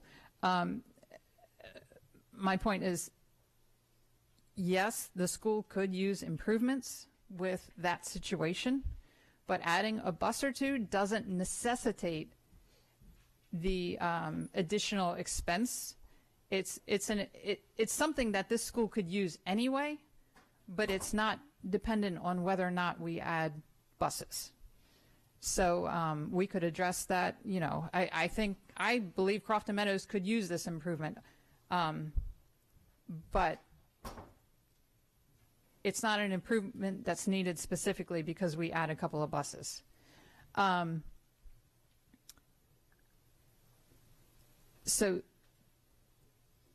then the other thing, the other two slides. So this is when I toured the school.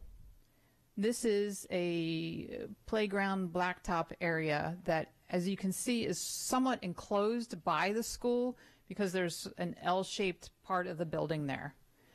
And this is the area that the principal, Principal Trumbull, I believe, told me during my tour that he saw we would, it's his opinion that this is the best location for the portable classrooms should they be needed. And there is a playground, there is playground equipment there. This area currently gets used by one class once a day because the other playground, they have much more expansive grounds on the other side of the school, and including rec fields that are used by Parks and Rec. And if you go to the next slide, this is the rec field, and it's hard to see because it's very dark, but right next to the kindergarten wing, next to the building, is a nice playground area for the students. Is there any ideal plan that creates no burden on any students? I don't see one. I don't believe anyone sees that.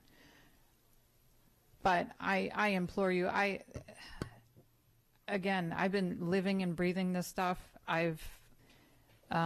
This is my area, this is where I live, and I know the area, and I feel very strongly that what's best for our students is not option 1. I believe it's option 3. Now we can bring into play option 4, which is not something that I believe would stand alone. It would be adopted with another option. If we adopted option 3, if we adopted option 3, then very few students would come into play in option 4, because now we're just talking about 1038. Isn't C the Watch Chapel one? Yeah. 1038B. And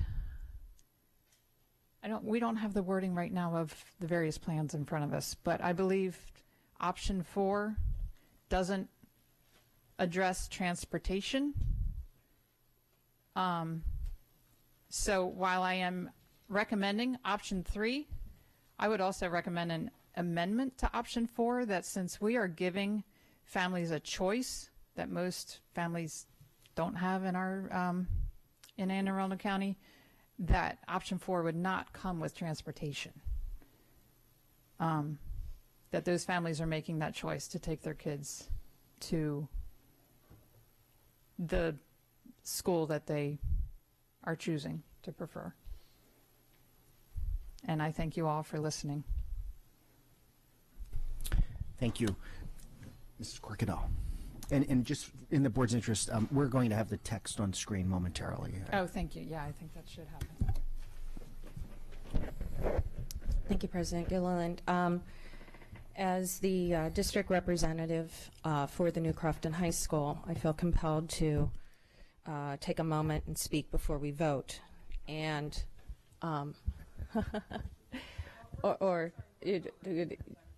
yeah. Well, Crofton High School will be physically there. So in that regard, I was getting ready to say that if I could just continue. I didn't interrupt you. Yeah. Okay, let me just start all over again. So many years ago, I started working with civic organizations and the residents of Crofton. And I've even gone door to door to many of those residents over the years. Well over 5,000, I would argue probably close to 10,000 residents in District 7. And many and most of them Crofton. And what has been on the minds of Crofton is the need for the increase of capacity of our high schools to add a new high school. And that Crofton was designed, just like a Two Rivers was designed and Four Seasons was designed, with an intent to encourage community schooling. The land was purchased, the middle school was built, and the high school was basically put on hiatus. And the hard work and efforts of Crofton and other residents who recognized. I personally live in Edgewater, and I can tell you that we embraced and strongly supported Crofton with the high school, because we also know that there's more that needs to come in our county. And this is just one very first step. This does not mean that nobody else is going to get another high school. We have them currently in the capital budget. Nor does it mean that to define the boundaries of a high school precludes the necessity to perhaps make modifications to the capital improvement program. And I believe we've already had discussions in our work group and continue. And for the last couple years, we have seen a West County elementary school sit in our capital budget inclusive of this year. As a result of the redistricting, we will now have met the criteria for the state to fund this. A new elementary school means that the temporary displacements will be made whole. And I appreciate the skepticism, and until I see the shovel in the ground, it's not going to happen because of the angst with Crofton High School. But the fact is that we were faced with an MGT study and former superintendents who did not embrace the necessity and recognize it. Complicating that were years of the county perhaps, I would argue, underrepresenting the development numbers that were taking place. That has since been resolved as well. We now have to make the best decision for a new high school. And we have in the past gone non-contiguous. And we have in the past changed the natural boundaries of the school But redistricting is its very definition means that some people will have to move. I've spent the last several years, not the last several months or less than a year, working on this issue and working with the residents. And there is no correct answer.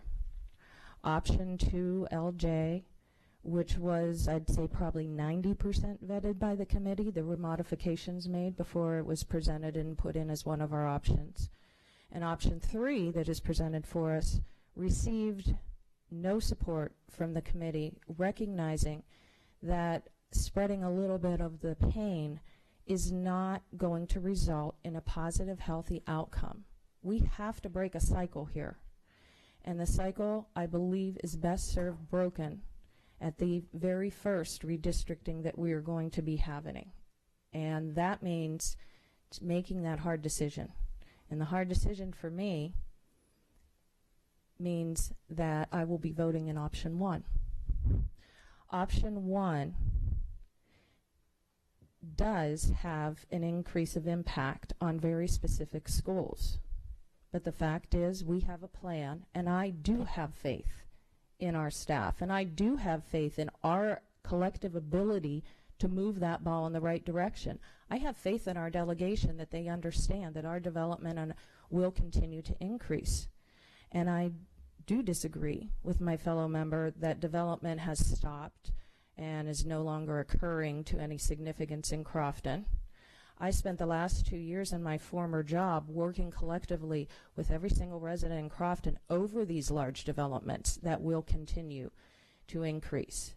And so to placate one in the interest of another is not what our mission is. And specific to that, redistricting a high school is the #1 mission. We have to go back to what we are here for. We have the ability to set up a new process, if we so choose, to go through an Arundel cluster redistricting and redistribute. It is my understanding that we have schools that are under capacity that are in equal distance for the villas. We have schools that are under capacity that they can almost pretty much walk to if the sidewalk were ever completed by the developer between Law Chapel and the Four Seasons and Sunshine, which I understand we're getting closer to. But there's going to be more townhouse developments right there next to the villas. And we have to say, for that area may be small in number, but it's going to get larger. And we have schools that have very limited capacity. And as Ms. Ellis had pointed out in her pictures, I thank her for bringing them, because they make a couple of my points that I would have otherwise just spoken to by words. Crofton really has already seen their share of additions. And it is now time for us to look at making renovations to meet the needs of the Arundel cluster in the Arundel cluster system, not to temporarily burden off a brand new cluster that isn't even born yet. The design and the size was a negotiated agreement between the school board and the prior administration. That is something that is not of our purview. And it is with the idea of community-based high schools. We're sitting here talking about transportation times and how we want to reduce them. That means that we need to move forward with a strong, stable plan. The committee, no committee is perfect in how they are, the people that are chosen. And there is a rational number of what works well and what does not work well. I think that we could, after this process, with the willingness of the administration, work to improve ourselves. I always want to work to improve ourselves. We encourage our students to do so, our teachers and our staff, and I think that includes our current processes. And I think that could help in future discussions for redistricting. But we have coming down the pike not one additional high school, but at least 2 in the very near future. We have to set a standard that rises above the normal kick the can, placate the loud, and that should start here. And I'm willing to make that hard leadership decision. We will not have the opportunity to go back and do very much more to Crofton Middle School. And the cafeteria with those kids in the other nice room sounds all sweet and dandy until we look at the socialization intent of how we have lunches, and I have to question what these kids look to be just kind of thrown off to the side, and we're proposing, what, adding another, 20, 30 more kids? That's not a significant number for the capacity of the Arundel Middle School cafeteria compared to the Crofton Middle School cafeteria. This is about a quality of education. And I understand that the configurations of every single one of our schools is different because they were built at different moments in time, as such as our new buildings will be too. And what Crofton High School will look different, I'm sure, than Old Mill, than will of Meade as well. But we need to recognize and work with what we have. And the fact is, Crofton has gone through redistricting with Nantucket, I believe, up to 5 times in the last 10 years or similar. Don't quote my number, but it's pretty darn close. And the adoption of 2 and 3 will force probably that issue to occur once again. How many more times do they have to bear that burden? They've spent the last, 15 years at least on a bus, most days each way, 45 minutes. I think they serve their time. And to differentiate between 5 and 10 minutes when these people have traveled all that distance for all those years. And yes, I've walked across the street of Crofton Parkway because that is one of the natural dividing lines. And you don't want to be in Crofton Middle School in 8th grade when those kids have to break up and separate, I can tell you. We've got to stop the cycle of the Band-Aids. And we know that every single board has always done the best with the optics that they had in front of them. And we cannot do any more than that. But I honestly don't, when I look at the data, find a compelling enough case to discount our committee, our Citizen Advisory Committee's recommendation. And I cannot dismiss the fact that nobody actually supported option 3.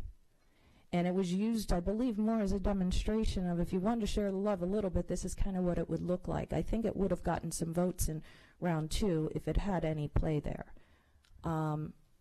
Option 2, probably I would have taken a little more serious if it had not been modified and then not redirected back to the citizenry. We have an obligation to take those things very seriously, and although we do not have to take the recommendation of our citizens, when our administration and our citizens, with all the expert information, come to that conclusion, and the conclusion that I have found in my ground experience there, option 1 does rise to the level of best meeting the needs of our mission of establishing a new high school boundary. I am happy to work all day long on making sure that our capital budget better meets these needs as a result of this outcome. I am happy to work hand in hand with our Arundel cluster system to do what is necessary to make it whole.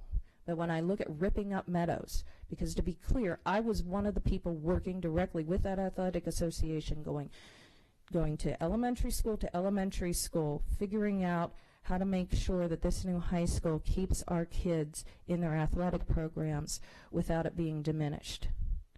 And Gork Park's getting expansions. We've got Bell Branch. We're doing very well in that capacity. And to see that ripped up just a couple years after the taxpayers paid for it, to me, does not speak about the best interest of that community. There's a reason why we have in schools as we can, I believe, and correct me if I'm wrong, staff, that we try to manage with 2 playgrounds if it's possible, and taking an older playground and reusing it and repurposing it so that the younger kids have a different playground environment to the older kids is definitely a benefit and an asset.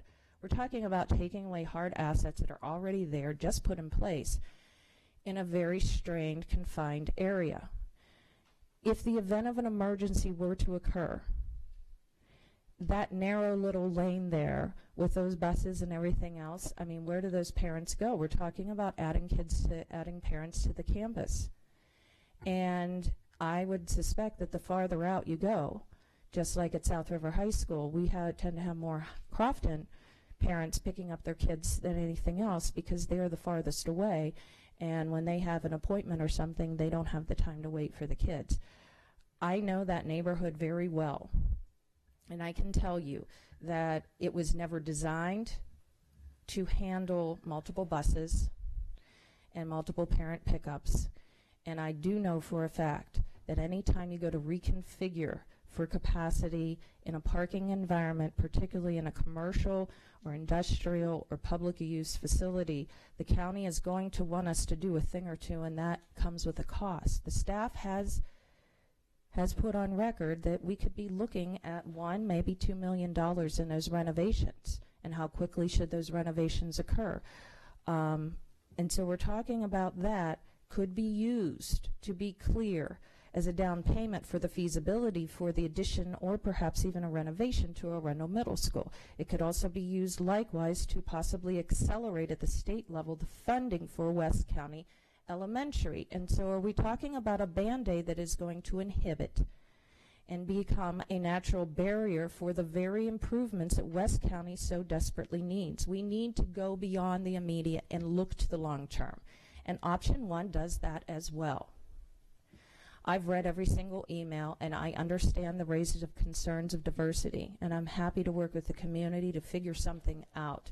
And whether that be Mr. Grandin's amendment of grandfathering of option 4 or something similar to work with staff, I'm right there to encourage that to occur.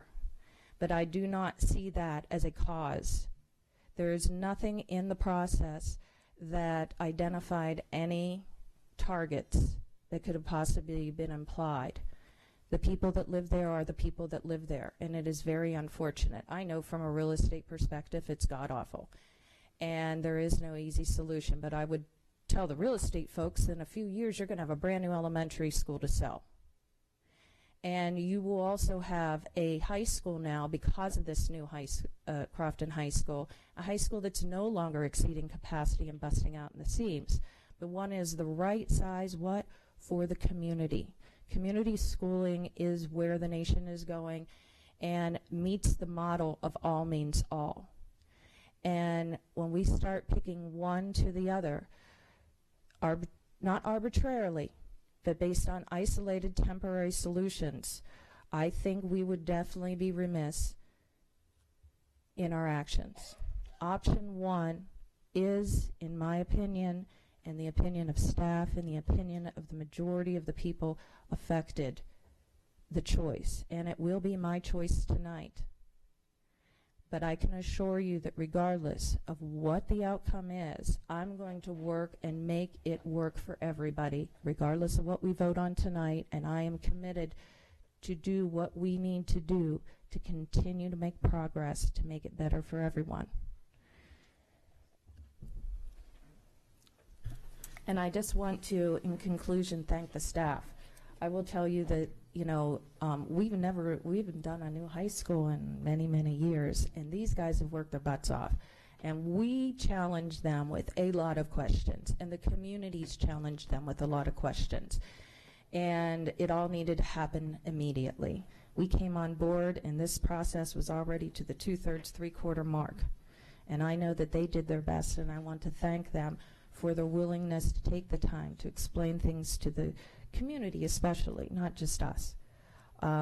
Because whether or not they liked what the answer was, they did get the correct answers as it related to the questions that they asked.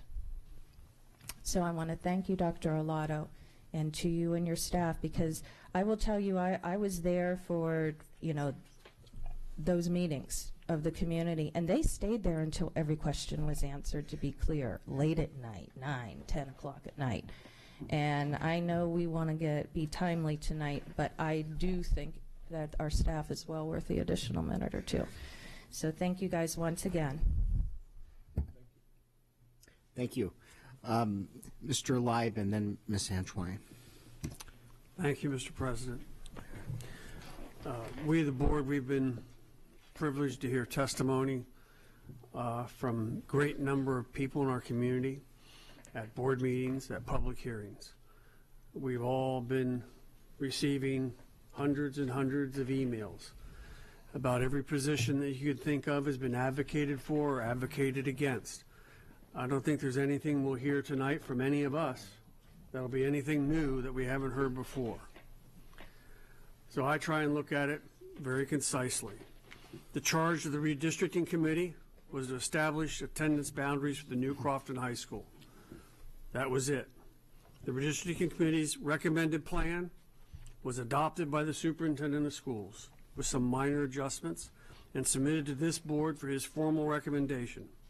It is now referred to in option 1 tonight. As I see it, option 1 establishes a sustainable feeder system for the new Crofton area high school. Clear boundary lines are established that should not need to be adjusted in the near future.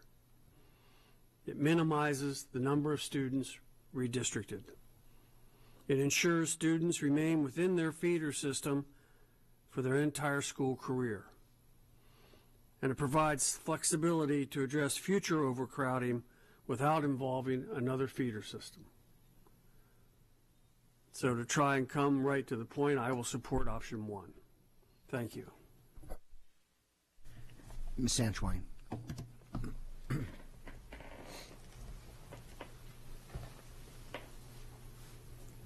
I have been blessed to brag with the Department of Defense. I've been blessed to move when the Navy said move. And almost 21 years of service, we did the mission first because the mission was the priority. And in doing that mission, quite often, lives are disturbed. I lived with a life that was disturbed. He had to be without both his parents because both of them served, and they both served during wartime. At one point of his life, he wasn't even in the same state with us. It has an impact. I want to share with all of you that whatever you share with us, especially with me, it didn't go in vain. I still have to bring an unbiased experience to this as though I never had these other experiences. And it has not been easy. But one thing I would request that my board members do, in whatever your final decisions are, because even when she calls that roll, you can still change your minds, that you not downplay diversity in this situation. Diversity for this system has always been at the forefront of our considerations, and it should not change now. Thank you. Ms. Ellis. I'm sorry, I just have to speak to a couple points that were brought up. The mention of the term community school, community-based school was used several times, and all means all. If you ask someone in the area, where are the stores in Crofton? Is there a Target in Crofton? Yeah. Crofton has a Target. Crofton has Wegmans. Crofton. That's for people who live in the area.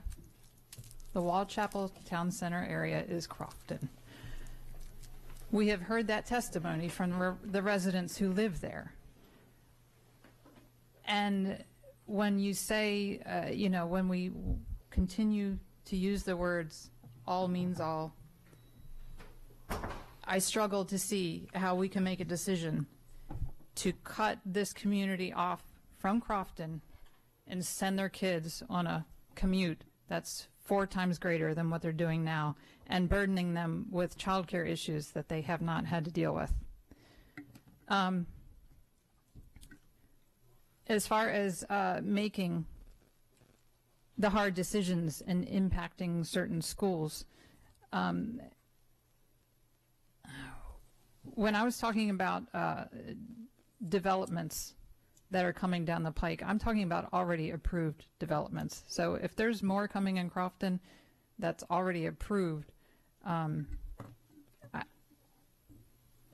it's not been on the table.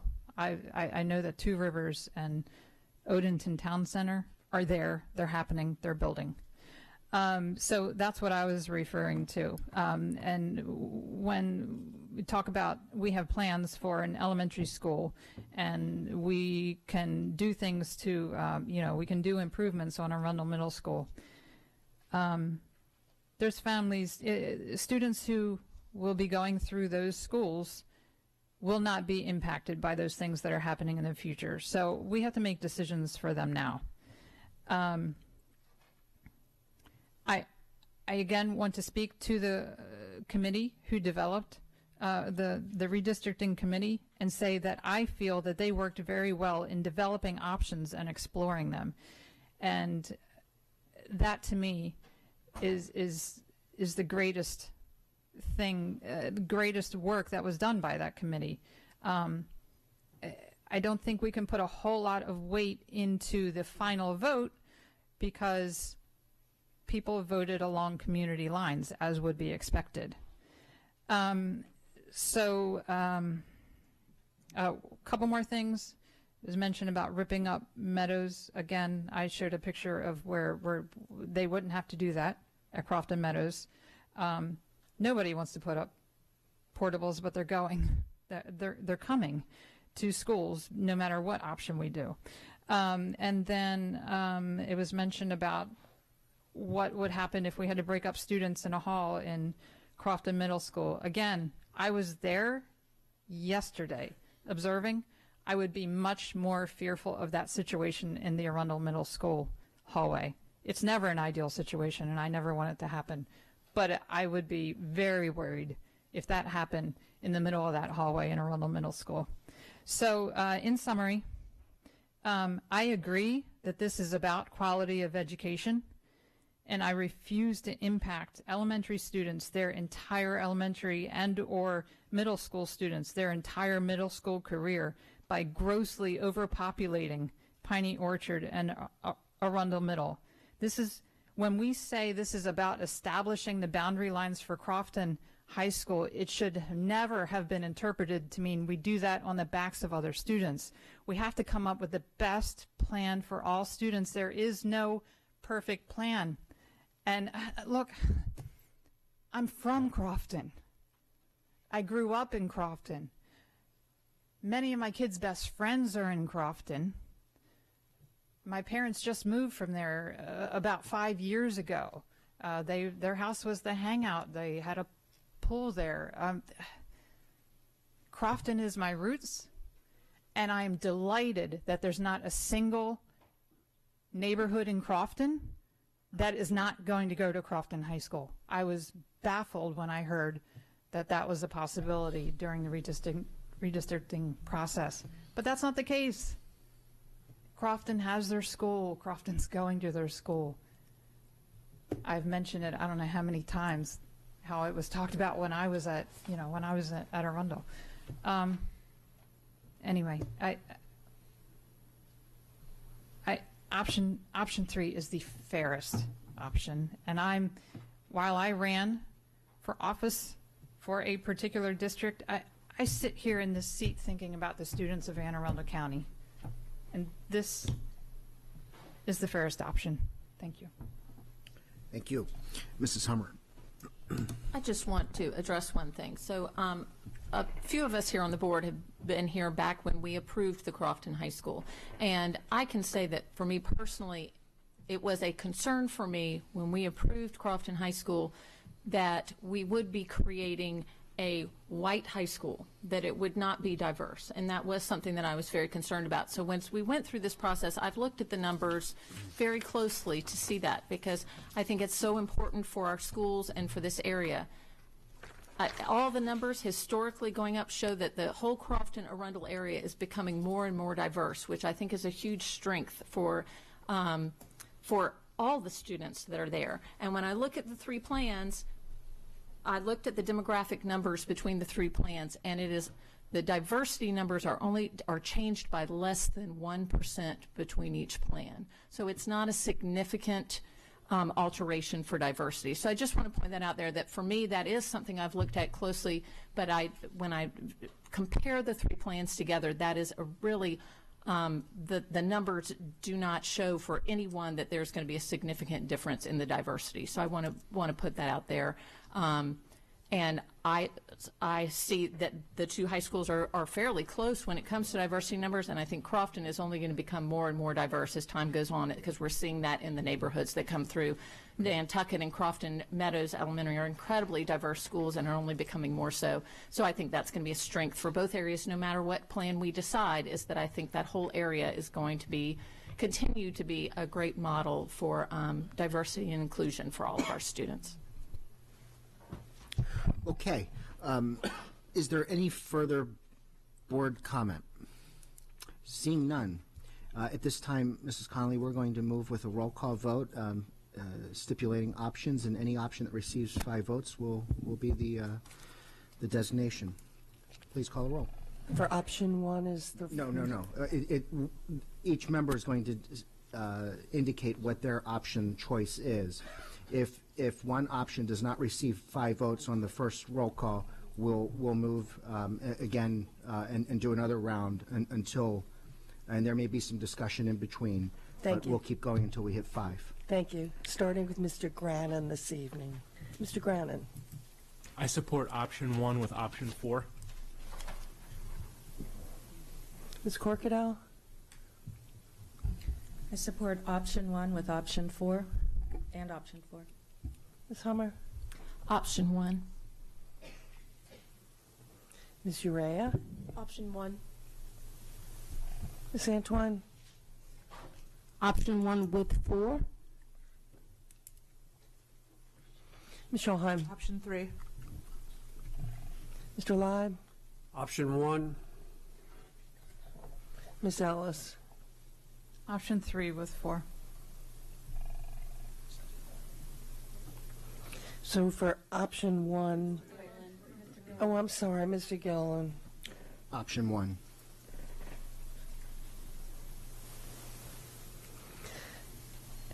Option 1.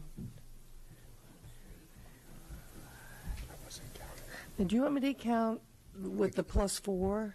Yes. As a separate number? Yes. Okay, so option 1, just option 1 is 4. 4 votes. Option It's 4 1. votes. It's 4 votes. Oh, just option 1. Just option 1 is 4 votes. Sorry. Option 1 plus 4 is 3 votes. And option 3 is 1 vote, and option 3 plus 4 is 1 vote. So it would be 4, 3, 1, 1. Okay. Yeah, so the 2 highest votes were what? The 2 highest votes were option 1 and option 1 plus 4. 4. Okay. Is there any discussion at this point? No. We can have discussion. Ms. Ellis. Option 4, I had mentioned earlier, I guess I want to make a motion to amend it, because I don't believe it addresses transportation, correct? Point of Can we order, not? Mr. President. I do not believe that once the votes have called that we can amend any one option, because they're already on the table, and that would dynamically change the entire vote. Could we get consultation, please, sir? It may be a moot point if there's no second. Correct. At this point, there was, just clarify whether we can, and then, certainly we can see if there's a second. I believe, Darren Burns, Board Counsel for the record, I believe the question that you asked me to come up here is a parliamentary question based on the posture of your motions. As I understood your vote that you've just taken as a matter of record on your ballot or your roll call process, 2 of your options received the most votes. Those options are, in fact, now what's before you, as I understand the method you all fixed. So option 1 and option 1 plus 4 is what's now before you.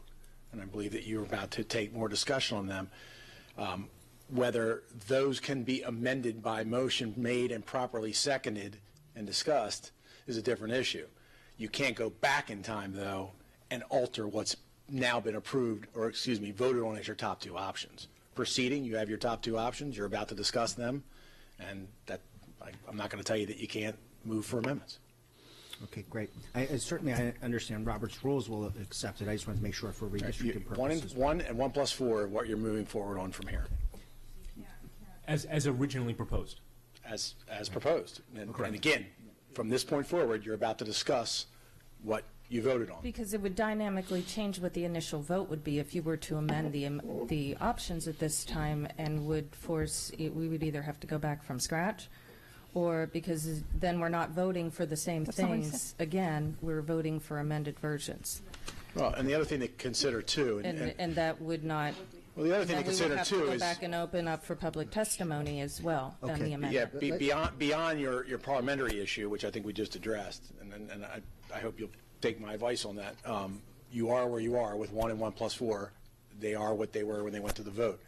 Beyond that, if you start amending the options within 1 and 1 plus 4, you do invite the issue of whether or not additional testimony is required. Right. Because that's what went to hearing. That's what now you're talking about. You also have to just be careful with this. You do have an April 30th deadline. I have a question. Hold on. So you had the floor because of your point of order. Does this answer satisfy you? One follow-up question, Mr. Burns, Yes. please. Because I'm not sure that I'm clear on understanding this, but if we were to amend the contents of the options themselves, we are now changing what we're voting on, and therefore would negate by definition our votes that just took place, which I do not believe was the spirit and intent of what the original motion of how we were conducting ourselves that we started off with, that was approved by consent. Yeah, you fixed your method that you were going to discuss. Correct. Your options, including any amendments. You moved past that phase.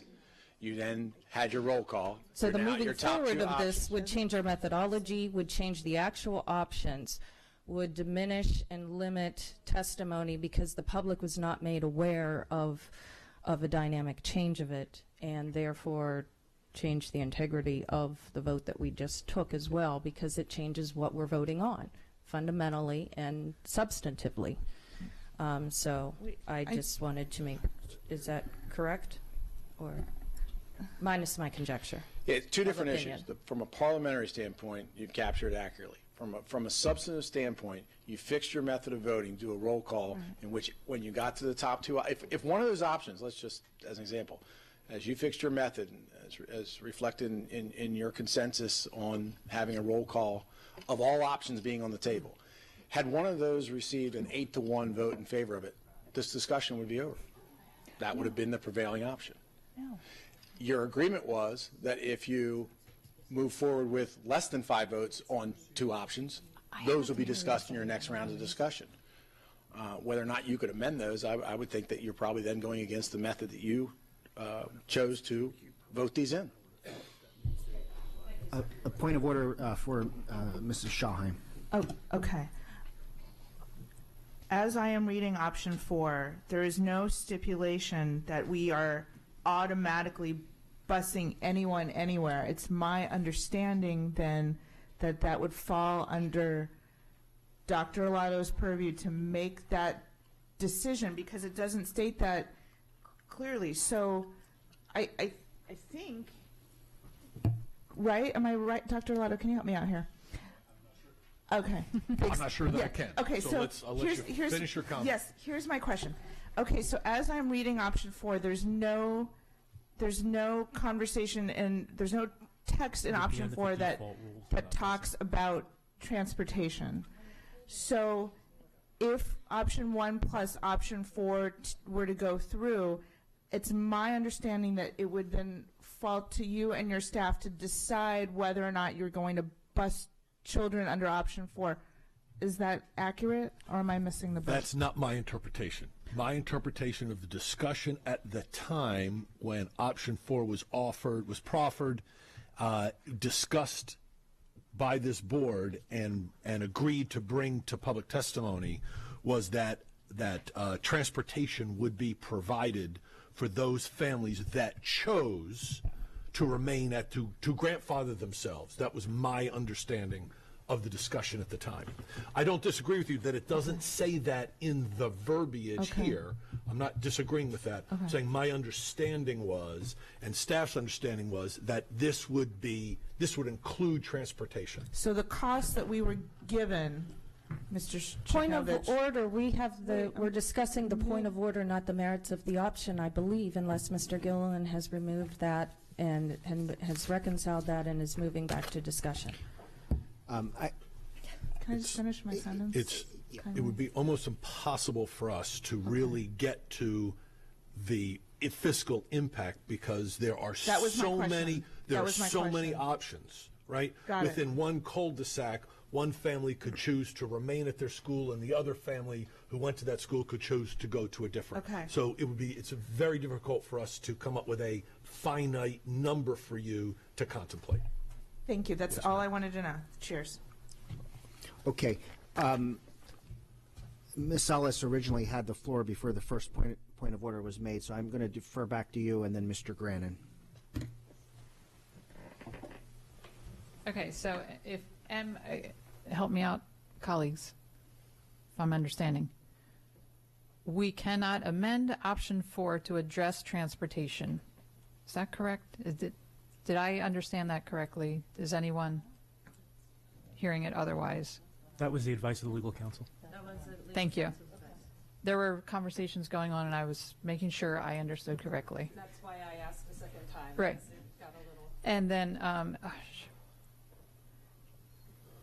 and so voting on this, we're voting on an expectation that there will be transportation provided with option 4. Yes. And now that option 1 is the only other option, we're looking at sending buses into 1038B and 1038C for 2 different feeder systems. Okay, Mr. Grannon. I'll just briefly note that my understanding is consistent with Dr. Arlotto's understanding, but I think we can take option 4 just on the face of what it says. If it doesn't say anything, then that means that the district's default policy on busing would apply, and if the students live whatever it is, 1.5 miles, whatever that distance is, then the default policies that have been approved by this board over and over again would apply. So if we just take it as that, we'll be fine. Having said that, I would encourage, basically I think Ms. Antoine was helpfully suggesting this given how the votes went. Option 1 and 4 got 3 votes. Option 1 got 4 votes. Ms. Schalheim, you voted for option 3. If you were to change your vote to option 1 and 4, that would take it to 4. And Ms. Ellis, you voted for options 3 and 4. If you were also to change your vote to options 1 and 4, we would have the 5 votes, and we'd have pretty much largely a consensus decision because everybody would be at least supporting option 1, and the majority of the board, 5, would be supporting option 4. So I prevail upon you to do that now that options 2 and 3 are clear that they don't have any chance of getting board approval. Yeah, I want option 1 and 4. I'll change my vote. Okay, we're not voting yet, but thank you for sharing. Mr. Grannon, were you finished? Yes, but I actually did have the understanding that members could just change their votes. We can, but we were going to call for another round of roll call. But that's your view, sir. All right, Mrs. Hummer. Yes, so I just I want to share that my concerns with option 4 in that when we've heard from a number of people who wanted option 3, and their main argument that they made for staying in option 3 is they wanted to be a part of the Crofton feeder system. Option 4, they do not remain in the Crofton feeder system. They will remain there for elementary and middle school, but they will go to Arundel High School. They will not go to Crofton High School. And so at the end of their middle school time, just as they are now, you know, in the current configuration where Crofton High School is split between 2 high schools, those students will now be going to Arundel High School. So that does not give the long-term the not so long term for some of them whose kids are in middle school, that doesn't give them what they want for high school. It also is only for existing students as of January 23rd. So there's a family that has a kindergartner this year and a 3-year-old.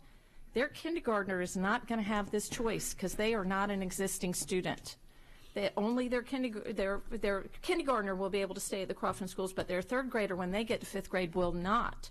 They will be zoned for Piney Orchard because it says existing students. So that adds, I don't know that the people in option 3 realize that or are aware of what that could be to have through. And then even though this is, we just as a board approved at the last meeting, I believe, the RFP for transportation, where we're really looking at how can we improve our transportation system, make it more efficient so that we can look at options for making our start times healthier, to making it more friendly. This option we could have for 8 years. We could have 2 buses coming to the same cul-de-sac to pick up children next door to each other to go to 2 separate schools for just a handful of students. And that right there is a significant transportation inefficiency. Also, the cost estimates that we have for this over the course of those 8 years, if students continue to, it could be upwards of over $2 million just for this one section of students. And that's a significant cost. But my main concern is that for the folks that want option 3, this does not keep them in Crofton High School, and it doesn't necessarily keep their children together.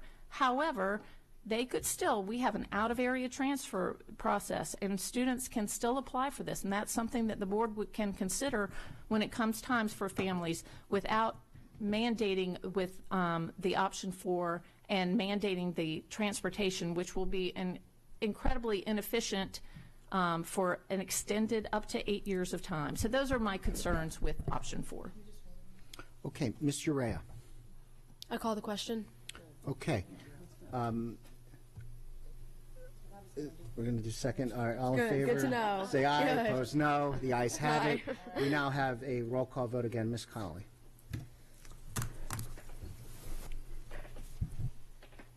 Mr. Grannon? Option 1 and 4.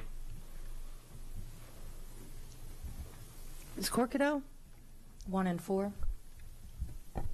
Ms. Hummer? 1. Ms. Urrea? 1. Ms. Antoine? Option 1 with 4. Ms. Schulheim? Confused again. Yeah, I'm sorry. I want option 1 and 4. Just option 1. No. 1 and 4, please. 1 and 4. Mr. Live? 1.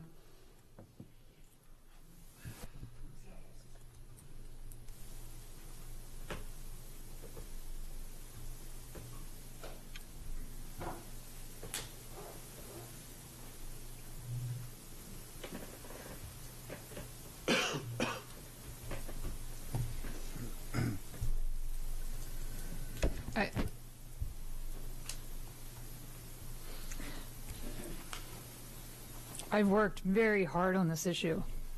And I have to do what I continuously say that I do, which is to vote in the best interest of the students of Anne Arundel County. And I have to look at the total picture. I'm voting option 1. Mr. Gilliland? Option 1. That's 5 for option 1. 4 for option 1 plus 4. Okay, option 1 passes. Option 1 passes. Item 4.02 is the 2019-2020 school year calendar. It's an information to action item. Is there a motion to move this from information to action? I so moved. Second. Second. All those in favor say aye. Aye. Opposed, no. The ayes have it. We now have an action item. And we have a staff presentation.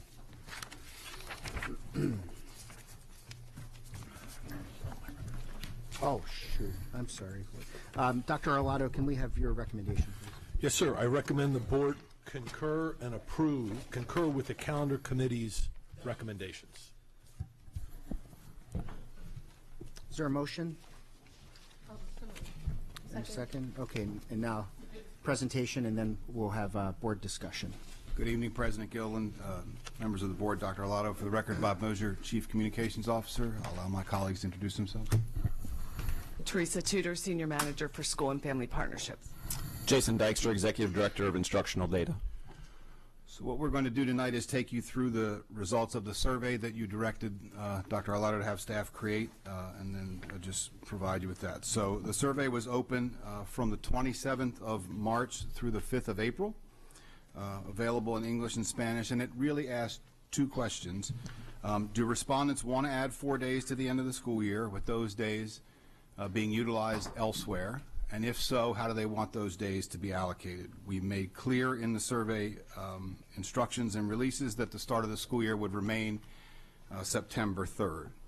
So we had 26,730 responses, 72% of those parents and guardians, 23% school system employees, 2.6% students, and about the same community members. The results across feeder systems, pretty spread out. We asked this question purely to make sure that we had a good breadth of representation, and as you see by that slide there, we did. We asked in questions 3 and 4, remember when we put this survey out, the General Assembly was still in session, and the bill that would have allowed school systems to open on either Easter Monday or President's Day as an option was still alive. So we asked this question. That bill did not pass, but just for your information, these are the way those results broke down. You see Easter Monday overwhelmingly no, and President's Day about 50-50. But again, that bill did not pass. Question 5 asked the first real substantive question, which was, do you want to add the 4 days to the end of the year and use those days elsewhere? So 62% of those who responded, 16,600 or so, said no, and a little over 10,000 said yes. And that broke down this way by respondent group. So if you take the 62-38 from the first slide, you see with parents and employees fairly in the same range there. So that's the breakdown by respondent group. So folks who answered yes to the question of whether they wanted to add school days to the end and then use those days elsewhere were then given this question. And they were given 7 choices and asked to rank them in order. They had to fill in all 7, and they could not duplicate a rank. So you had to rank them, 1 being your highest priority, 7 being your lowest priority.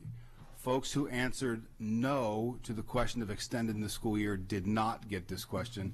In essence, their rank for those things were 0. So they did not get this question. So this next slide shows you of how the high priority rankings went. So this slide shows you the number of people who ranked each of the options first in the ranking of 1 to 7. So you see the highest there being Easter spring break, then inclement weather, Rosh Hashanah, teacher convention, and on. The next slide shows you those who ranked each option lowest in their priority order. So again, a little bit of a more even distribution there, but pretty clear to see. Then we had to create, and I thank Mr. Dykstra and his team for helping us do this, then we had to create a way to rank each of those options, because you could pick them 1 through 7. So instructional data developed this ranking, or used a ranking average, I should say. And so we developed this hypothetical option so you could see in an easy way how it worked. Since 1 was your highest priority, if you had 1,000 people and there were 4 potential responses, and you ranked an item first, you would assign that 1 point. If you ranked it second, you would assign it 2 points. And so you see the breakdown there. If 638 people ranked it first, right, that's 638 points, so to speak. So in that example, if you add them up, you get 1,690 points. You divide by your 1,000 responses, and so you get a ranking average of 1.69. So the lower the ranking average, the higher the priority. right? So because if everybody ranked the same item 1, it would have a ranking average of 1.0. So the lower the ranking average, the higher the priority. And that comes into play when you see this slide. So this is the ranking average of the 7 options that the folks who wanted to extend the school year got. And so Easter spring break comes out as the highest priority. It has the lowest ranking average, and you see the way that is spread out across those 7 options. And then finally, to help gauge instructional and workforce impact, we asked respondents, we gave them a set of days and said, if school were open on these days, would you either not send your child or not come to work? And so we've grayed out Easter Monday and President's Day because those are no longer options.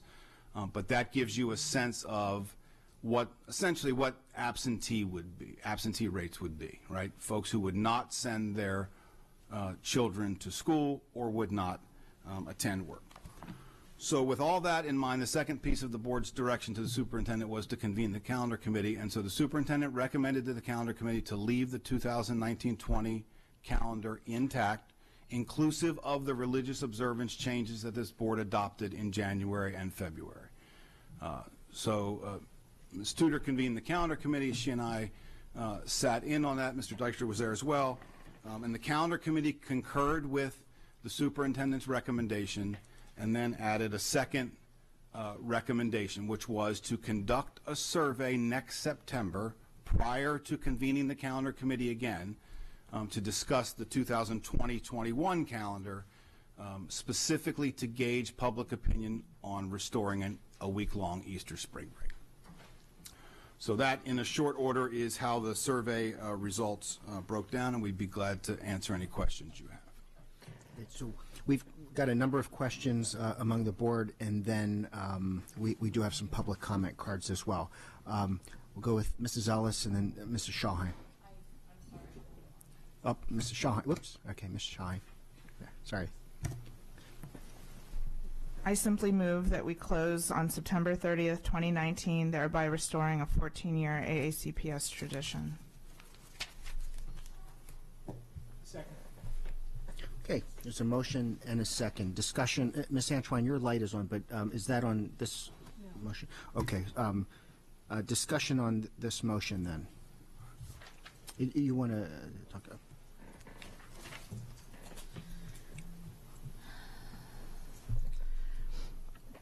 Rosh Hashanah was removed by the board on November 18th, 2015, starting with the 2016-2017 school year during its November 18th, 2015 meeting. This occurred before the school executive order was implemented and back when AACPS started in August.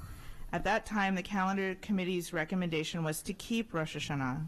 However, the board at that time were more interested in balancing the number of non-instructional days before winter break versus after winter break. And ultimately, they decided to remove Rosh Hashanah simply and solely in favor of an extra spring break day. I want to note that this was done without prior consideration of the local community and without parent input or without sending out any sort of survey. And in fact, at that time, Ms. Tudor stated, quote, not to survey because you're only going to get a small fraction of the people answering. You're not going to get enough people that it's going to say, well, half of our county, because we're never going to get that many. 4,000, still only 2,000 are going to say one way or another probably, just from our past history over the last 12 years of surveys, unquote. She also stated at that time, quote, if you ask me to do another survey, we're not going to get a lot of response. The most we've ever had on any survey ever in Anne Arundel County was about 4,000 people, unquote. This is why I was, more than a little bit skeptical to see so many respondents to our most recent survey, and also really surprised to see that the student voice was so quiet. I shared my concerns with our board officers, Mr. Gillen and Ms. Urrea, as well as with Dr. Arlotto. So I worry about using the survey or any other singular data point as a determinant factor. This is not a scientific poll. I also worry greatly about whether or not our calendar committee is representative of our diverse community, and if it's, and if its members' views, such as the one back in 2015 to keep Rosh Hashanah,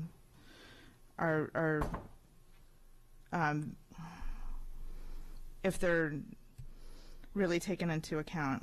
I can tell you that immediately following the decision in 2015, every rabbi in Anne Arundel County signed on to a letter, and you have that letter, and you have its response. And it says, in part, that for many years we've celebrated the open-minded commitment of the school board to the highest standards of pluralism. So I would echo that. This was a tradition in Anne Arundel County for more than a decade. The calendar is also an instructional tool. It sets the tone and tenor of the year. So we need to understand what kind of message it sends, and whether or not it contradicts the strategic plans, our strategic plan, and the indicators and strategies of that plan. This is about not inhibiting one's ability to observe the religion. An argument used in Maryland case law establishing schools' ability to close on days such as these, and this is about restoring what was in place for 14 years. So some of the, if you're going to honor that diversity, if you're really going to say all means all, then decisions need to be made by the board, not necessarily be the first choices of the majority, because those actions that honor diversity have the greatest impact on our minority population. So some of the indicators and the strategies of the strategic plan include the deployment of an inclusive component. Diversity is invited, nurtured, and celebrated. And then there's various indicators. If you go on to our website, you can read them for yourself. And I just really implore our board to restore what was lost and what was in place for so long. Thank you. Thank you. Ms. Antwine. As always, I thank you guys tremendously for the work that you've done. I do have major concerns with the survey. It seemed to indicate an either or when it came to these considerations, which I believe may have skewed some of the responses. I also understand that the law did not change when this survey came out. So my recommendation is that we go back and consider the changes of the law, consider the things that we are allowed to consider, and they're not necessarily in consideration of religious observances, but rather the education and the educational outfit of the individual student. I also request that this survey, because of the work that went into it, not be completely dismissed, but the considerations within them be reconsidered, and that survey be used only as a reference and not a determining point. Thank you. The survey is just a tool for you to use. It's ultimately the calendar is your decision. I applaud you, though, because you have been so bold and outspoken to say that you want to listen to the will of the people, you want to listen to your constituents. The people have spoken. The people, thank you, Ms. Shawheim, for bringing that up, that we've never had any survey with this many responses. I feel like that's because they believe that you are going to listen to them. They strongly have heard this board say, tell us what you want. We want to hear your voice. So they have given you their voice. And when I talk to the calendar committee, and let me tell you, Ms. Shawheim, that calendar committee is very diverse. That calendar committee has representations from many religions. But we don't ask the religious. Lots of times it'll come out in discussion. We can't ask that. It is set by your board policy, and it's enforced exactly that. I never pick anybody on the calendar committee. The bargaining units, they pick their own people. The parent groups, they pick their own people. I send out an invitation. This is how many each group gets. They send me the names and the contact information. CRASC sends their students. It's all the students decide themselves on the two people they want to come from CRASC. So that's how the committee is set up. We don't go and handpick anyone. But when we met with the calendar committee and we brought them back in, I really was sure. I'm going to tell you, I thought they're going to tell us they want spring break because they've been pretty adamant. The teachers union has, really felt that they need that break. That's not what they said. They did say they want it reconsidered, but they said what they're hearing in their schools, what they're hearing in their communities, the parents, what they're hearing loudly, is do not change the calendar for next year. It is set. People have made plans. Don't add days. Don't take away days. Leave the calendar. And then do what you want in 2021 when you're starting fresh again. So that is what the committee discussed it at length. Everybody got to talk. Everybody got to say anything they wanted. But one of the people, actually was one of the teachers, said, I feel really strongly that the board has asked people to give input, and we as the calendar committee need to look at what the input was. So if we ask our parents and our community something, we need to listen to it. And they're telling us what they want. Don't do anything to next year's. So that's why they came up with that. It was very robust discussion, and that's why they added the caveat, because they do feel when they looked at the numbers and the surveys and all, and some of them said they went out and talked to other parents. They went out and talked to other teachers, that they heard strongly the same thing. We'd like to see it. Don't do it next year. We already have plans for the end of the year. We already have that in place. But I'd like to. Sorry. I still got some. Sorry. No worries. I thank you for that input, Ms. Tudor. I want to emphasize, though, this went out to the entire county, and maybe what those groups did here, I believe you, and when you say this is what they heard. But I'm also hearing things. I'm also being called to the table into meetings and community this and that, and those communities are very disappointed that certain aspects of even that survey kind of pitted one religion against the other. Do you want Diwali or do you want? That's just because you all had discussed that. Understood. I mean, I didn't create the survey. The survey was created by people who know what they're doing. What I'm sharing is, yes, ma'am. What I'm sharing is this. Because of that, the results may have been skewed. And that makes that survey a difficult tool for us to utilize to make an informed decision. So I commend, again, the work that goes into it. I also request that we introduce, now that the law has changed, and I'm requesting, well, of course the board will have to make the final decision, but if you all are to go back and to redo this, despite the recommendation, I request that you open it up to new committee members as well, so we have a new set of eyes on these decisions as well. Okay. Mr. Gillen, may I just respond to one thing? Part of the direction of this board was to examine extending the school year up to 4 days. So that gives you a finite box. So when you have 7 possibilities or 12 possibilities or whatever the number is, and you only have 4 days, not everything fits in the box. Had the board said, see if you want to extend it 12 days, and you had 7 possibilities, right? Then that's a different discussion. And I agree with that, Mr. Moser. What I disagree with is the either-or concept in that survey.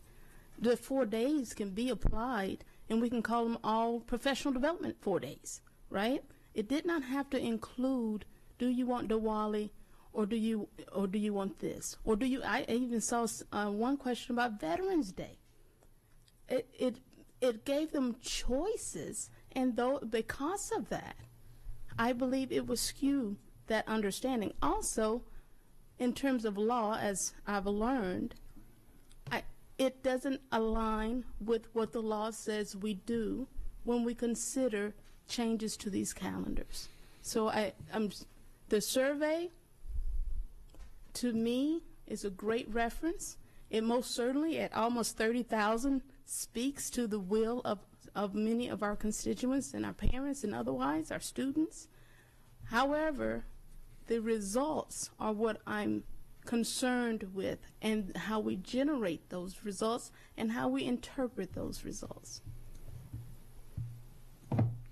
Mr. Grannon and then Ms. Schallheim. I didn't write the survey, so I kind of don't want to argue about this, but as I understand the question as it was described by Mr. Moser and the rest of the team there, it was asking the survey respondents to say which days would they not send their child to school and which days would they themselves not go to work. So if we are to, for example, add a day being closed for Rosh Hashanah, as we do for Yom Kippur now, which I support, by the way, we're not doing that to elevate Judaism or somehow choose one religion over another. We're doing that on the secular basis and based on some of these survey results on the numbers of students who would be missing school on that day. If we don't collect the data about which days the students wouldn't be coming, I think we're doing the community a disservice. So just once again, if we're to pass this today, if it gets a majority support of the board to close on the day that coincides with Rosh Hashanah, we're doing it on the secular and rational basis that an unacceptable number of students would miss school on that day, the same way that the legislature decided, for example, to close school on Christmas. Not because the legislature was elevating Christianity over any other religion, but the legislature was making the wise and practical decision that a lot of kids were not going to come to school if it were open on Christmas. That's the exact same logic that we'd be applying to this. So I don't want to debate the survey. I just want to make it clear, at least that's my intention as I vote to support closing on Rosh Hashanah. And I'm doing consistent with Maryland law. Mr. Grant, if I can answer that. So we have data from student absences and teacher absences regarding Rosh Hashanah for the last 3 years, if you would like that. I'm fine. Thank you. Ms. Schalheim and then Ms. Corkadell. I just have 2 points. One, next year we're closing school on a Monday, and our current law allows for up to 5 extra days past that without a waiver, and actually Senate Bill 128 removed all that anyway, so now it's back to us to establish a start and a stop date. I would argue closing on a Monday is what a waste, you know. So I'm with my motion, I am asking that we close on a Tuesday, and perhaps we'll actually get more attendance on that Monday and that Tuesday as a result. Just I'm as a still say, for but Monday, I'm still just, talking. oh, I'm But I'm sorry. still I'm so talking. sorry. Thank you. I thought Thank you just took a breath. And I'm in sorry. terms of, but also, like, if we have questions, we'll ask respectfully. We'll ask. Oh, okay. Thank you. I thought we were supposed No, to share. thank I'm you. sorry. So, and my other point is with regard to attendance. I will argue that this is not a scientific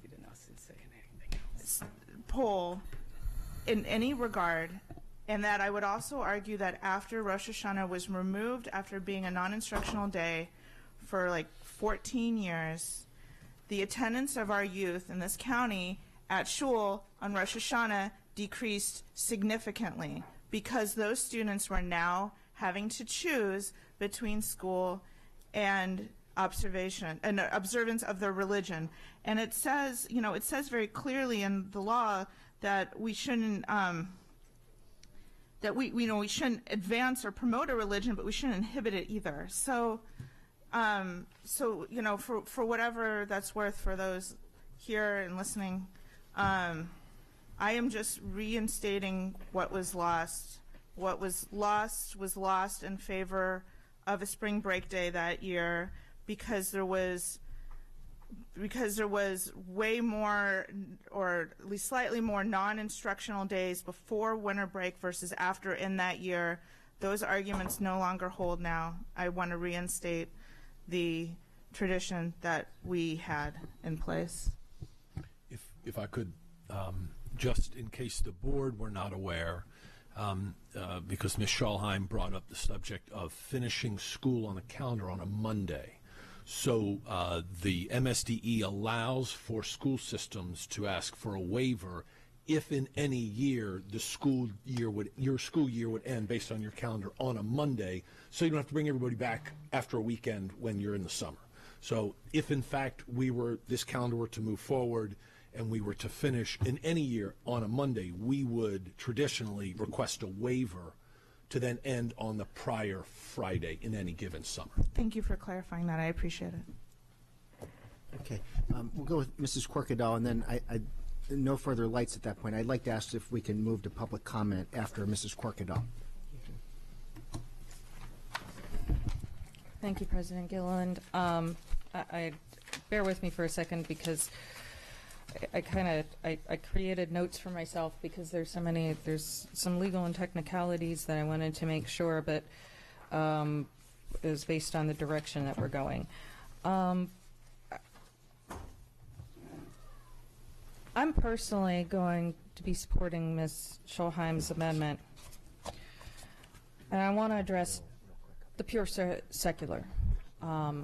I first want to once again reiterate my appreciation for you guys' continued support when we have these major issues, and I know that a survey is a major undertaking, and when we inject it, especially at this time of year, we know it can have a negative impact on our other surveys. So the willingness to do this to make sure that we are making the most informed decision is greatly appreciated.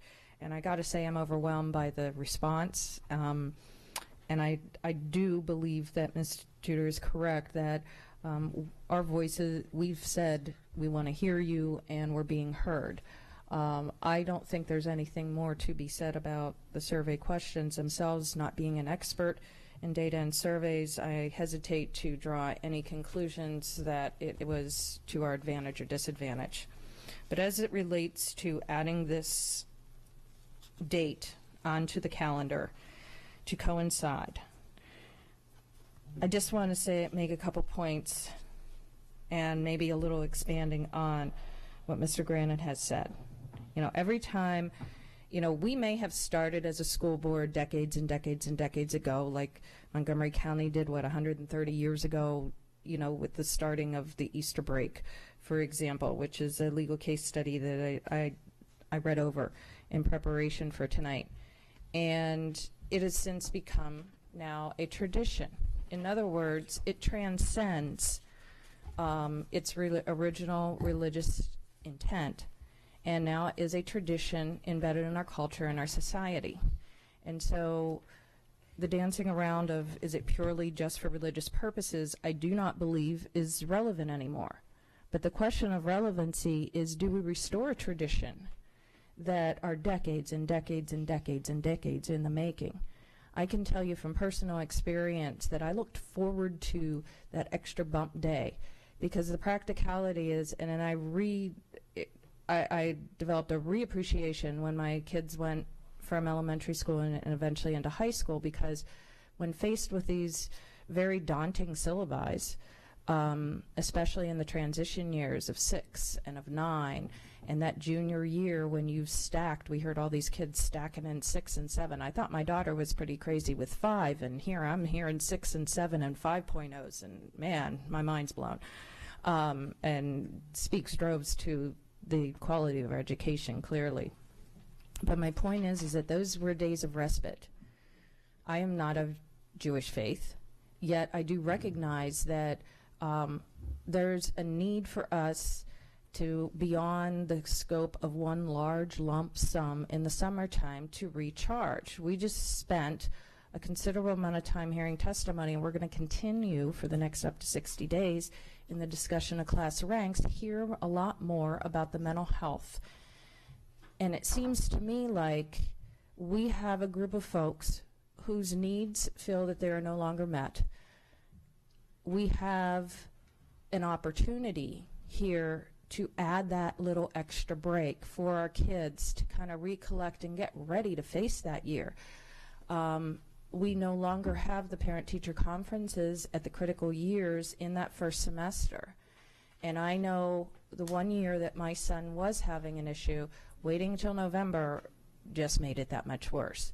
I think we have an opportunity here, and what we choose to use for that day off, whether it's a true day off or an in-service, but we're proposing a true day off here, so I'll just speak to the motion, clearly would be for a beneficial secular matter.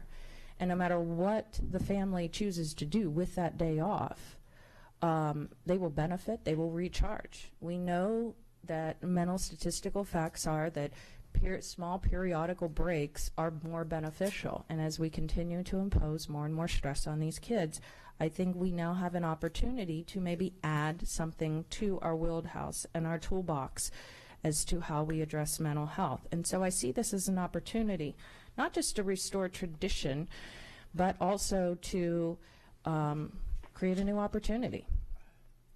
And I do want to reiterate what Mr. Grannon had said, because I think it is very important that this in no particular way indicates a support for one or to the other. And I believe our board has well demonstrated over the years a willingness to try to accommodate.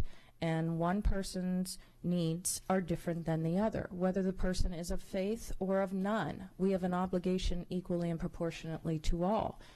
The motion before us is for a particular day in the fall. And I think that day in the fall would be beneficial to everyone equally always. And whether or not you recharge with going to a synagogue, or your recharge is to take the kids and do one last fall hike up at Gunpowder State Park, that's your choice.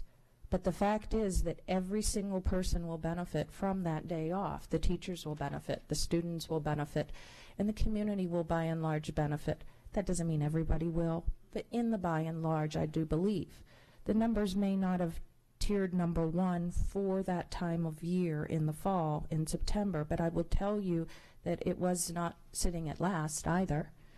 And I think that people understanding the restoration of such a tradition, whether it be for expanding a spring break, to sustaining our winter break, and revisiting some of our fall moments, I think that it well meets our strategic objectives. We are talking about developing global children and creating global citizens. And that means, what a better way to advance that purpose than to give them those opportunities that this tradition, as well as the others, have provided. And so I will be voting for this amendment to there, not to in any way, shape, or form slight the good hard work of the calendar committee, but in recognition of seeing an opportunity that we would be remiss if we did not consider.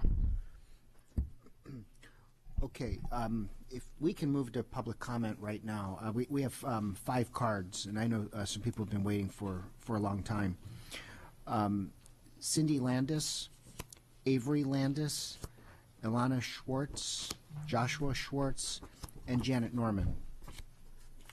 And we have one more seat if there's anybody else who did not sign up who would like to speak.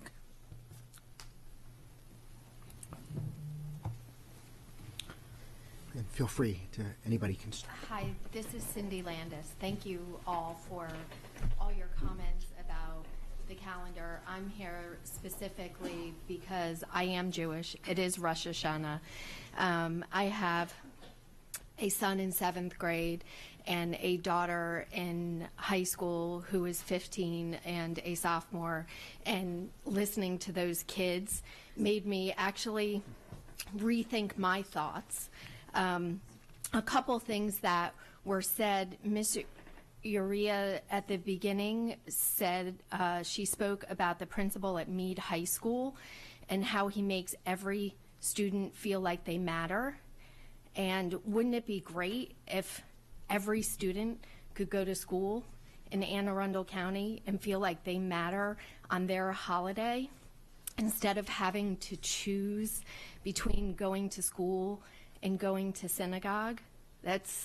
It would be really great. And another thing that one of the other students brought up was evaluating or elevating all students and eliminating all gaps. So elevating the students, making them feel good and not having to stand out at school and feel like they are different, because that's what happens. Like, oh, sorry, I can't come to school because I'm Jewish. You know, then they're standing out in front of everybody. And the stress that that puts on the kids goes back to what the high school kids were saying. And so I just really, really ask you to add that day back to the calendar for whatever reason. And I love what Ms. Corkadell said, that, you know, it lifts everybody, you know, whether it's a day to go for a hike or a day to go to synagogue. But I don't want my kids stressed sitting there in synagogue because I refuse to allow them to go to school, because if I don't respect my own religion, then what am I teaching my children? But I don't want them to feel that stress. I want them to be able to go. And so please add that day. Thank you. Hi, my name is Avery Landis.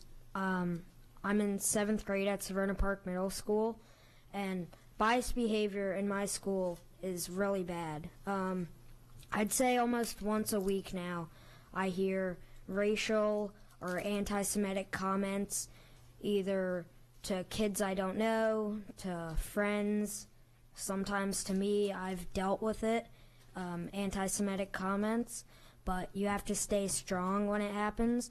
So I spoke to an administrator, and everyone just after that, I haven't heard any personally offending comments towards me.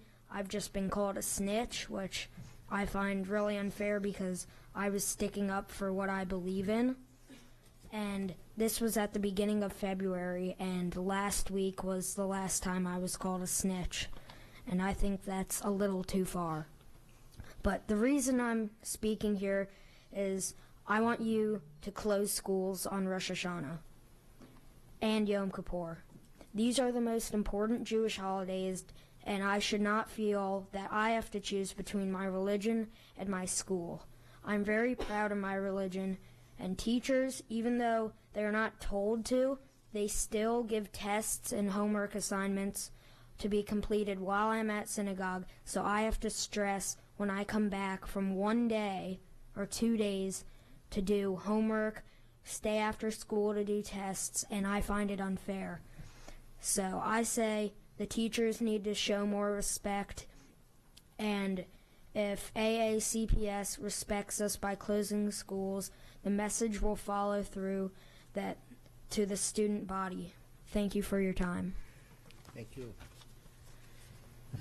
Hello, board members and Dr. Arlotto. My name is Joshua Schwartz. I am also a 7th grader at SPMS, Savannah Park Middle School. As my friend said, anti-Semitism is a very big problem, and it has happened to me and my peers.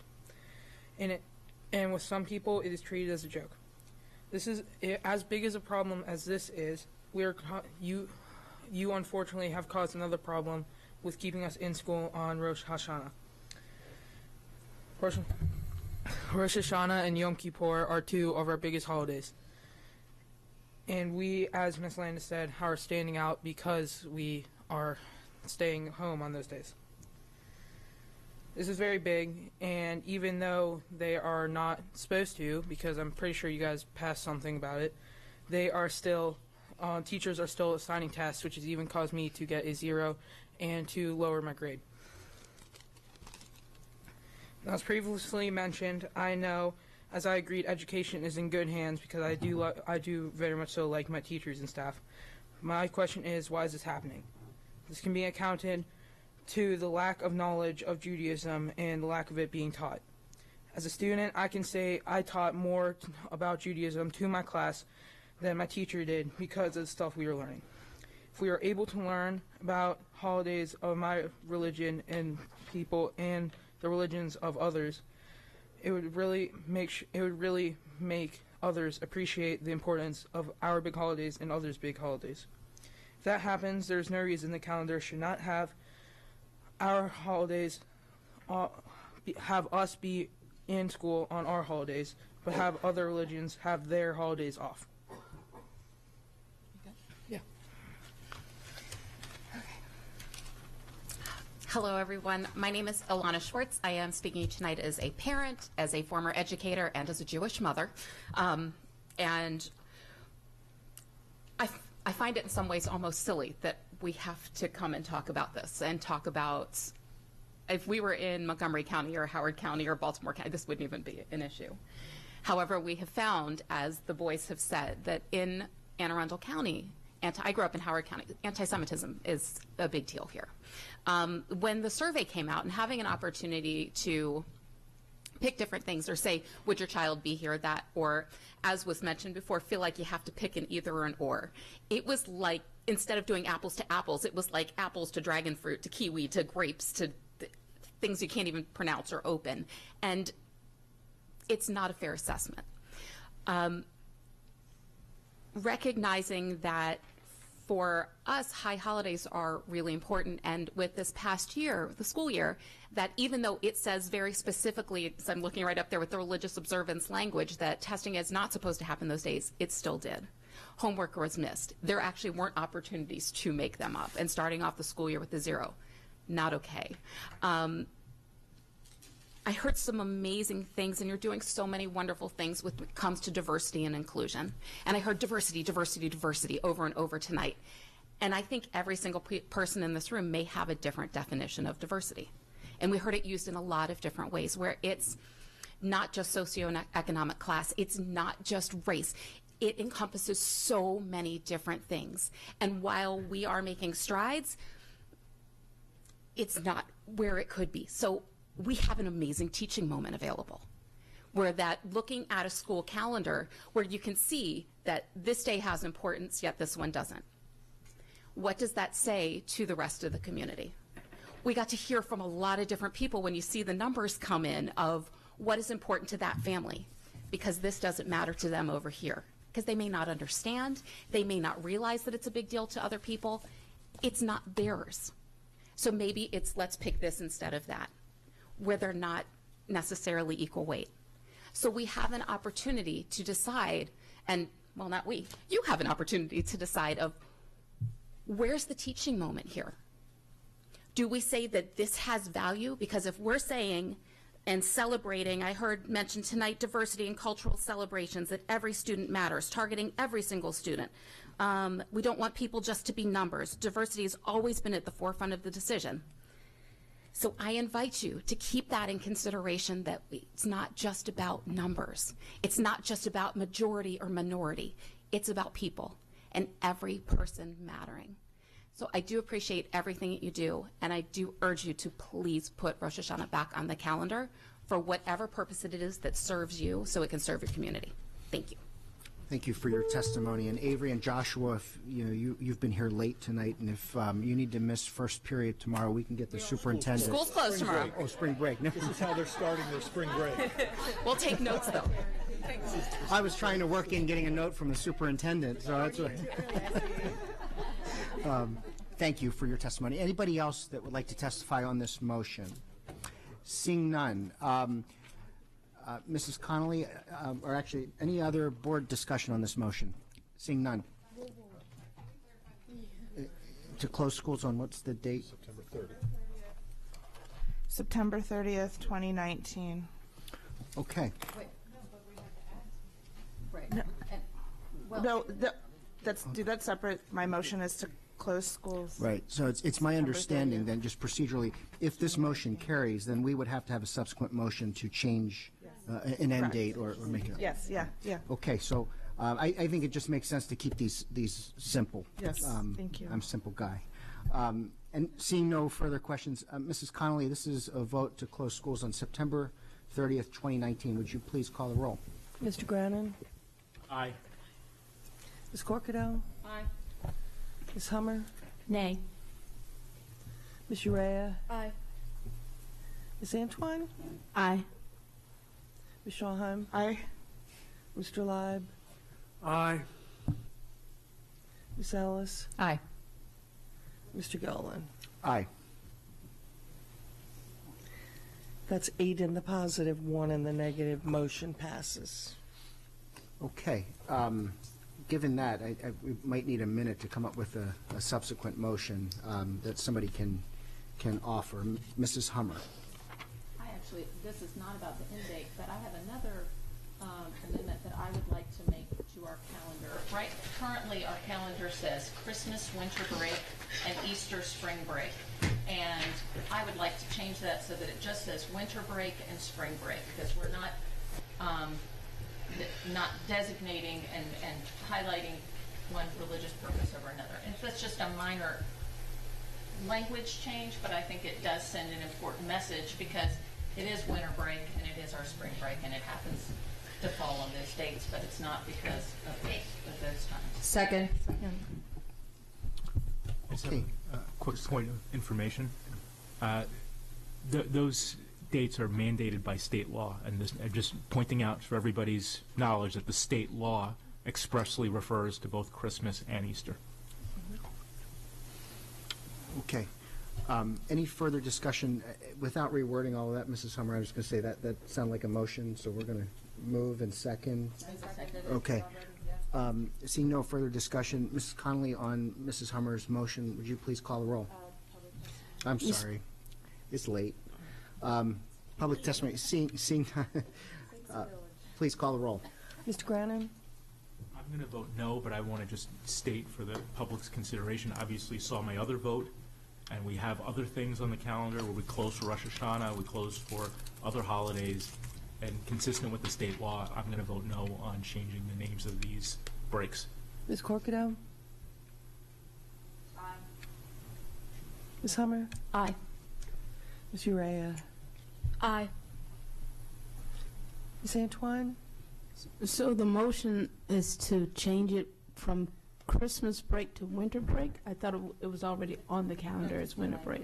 She's removing Christmas and Easter.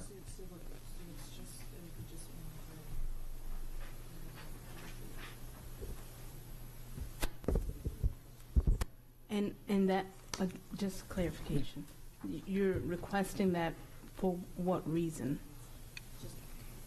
Just to state that we're doing those as for, even though they're required by law, but it is a winter break and it's other, and it's, that I think that is a more inclusive term, that those are the reasons that we're closing for, is to have in there. Okay, one more follow-up. So then, if we're taking away the term Christmas, then on what we just voted for, we'll call it some other type of break? I don't know about that. I'm just talking about winter break and spring break. All right. So in my confusion, I'll have to vote no. Ms. Shahan? Aye. Mr. Leib? Nay.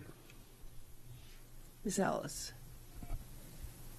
I have to clarify my position on this. I would ultimately like to see us have a spring break that coincides with the state universities. It provides more opportunity for family vacations, and it would make it not an Easter break.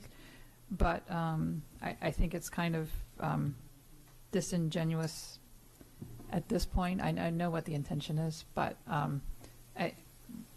right now, this break that we have built in this calendar by law is around Easter. I'd like to see that changed, but we do have Rosh Hashanah, Yom Kippur in here, so I'm not looking to change the language at this point. Nay. Mr. Gillen? And for the same reasons Mr. Grannon said no.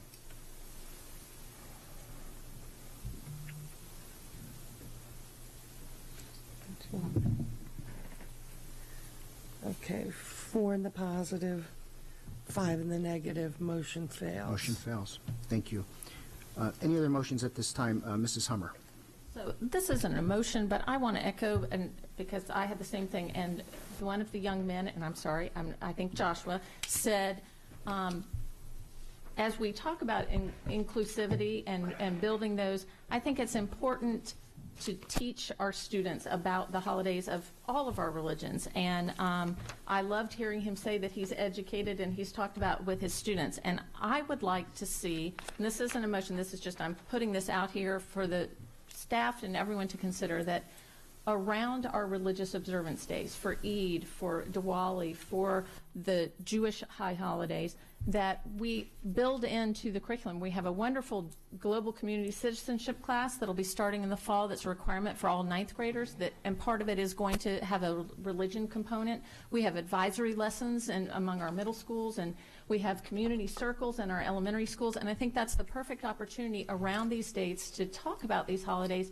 so that if a student is absent for a religious observance day, their classmates will understand why and have a better understanding, and it won't just be, where are they? I know when we were discussing Diwali a month or so ago, this board, we didn't know anything about Diwali, and we were learning that too, and I would love to see that built into the curriculum around those days, so that we can include, and I think that would be a way to really be more inclusive and and bring people to a greater understanding, because we only get acceptance and build when we build relationships and we build understanding of each other. So thank you for that suggestion. You're right in vein. That was when I heard you say that, I said, yes, that's what I'd like to see too. So thank you. Are there any further motions to make at this time? I know we have a procedural one momentarily, but okay, please. Yeah. I think it will be June.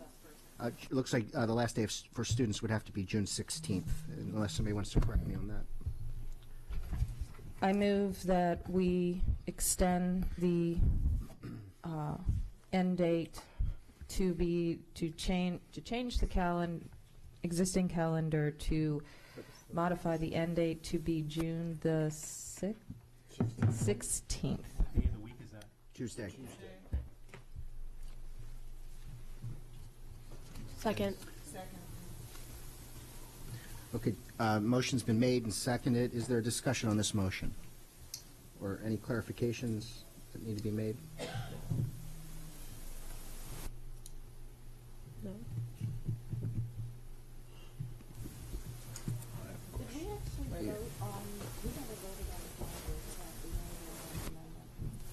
Yeah, but the calendar stands, so it's just the minute. Mm-hmm. Do we have to procedurally vote to adopt the revised calendar? But I think we should also Yeah. Okay. Can you do that next? Yeah. Okay. Can I? Yes, please.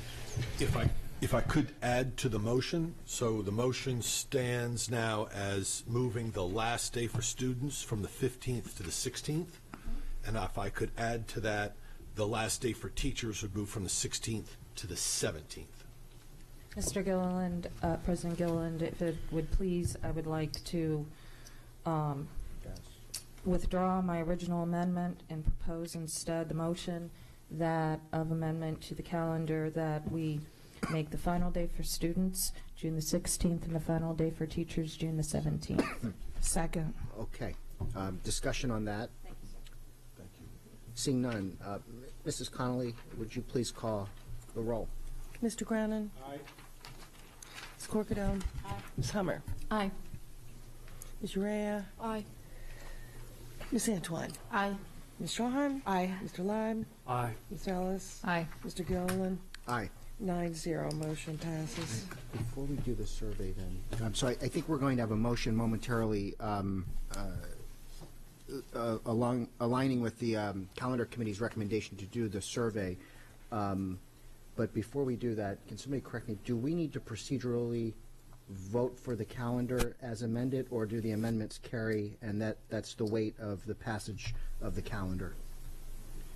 I'm happy to do the vote and just be safe if need be. So, I think so. I don't know. no, no vote?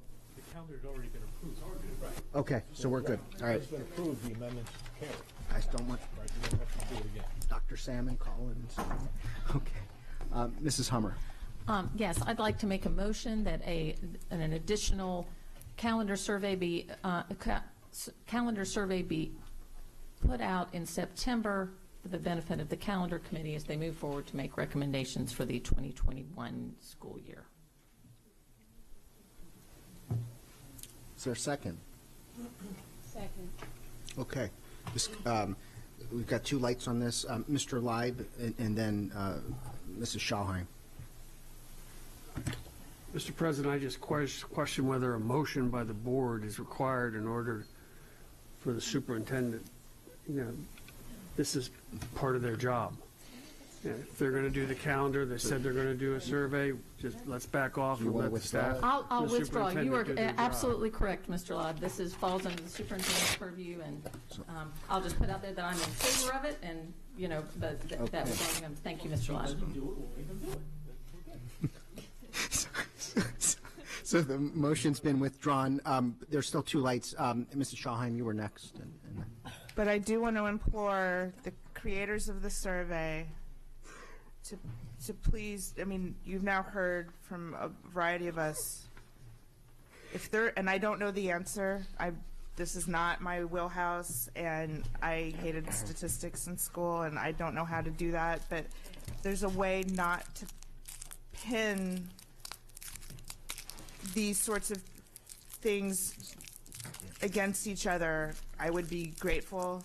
Just like, isn't it weird that not only are we pitting, you know, observances against, you know, inclement weather, but you're also pitting inclement weather against teacher PD. So I just, if there's another way to get what we need in terms of input from the community, another way to phrase that or frame that, I would just be grateful, and thank you. And if I, thank you, Ms. Sharham, if I could share that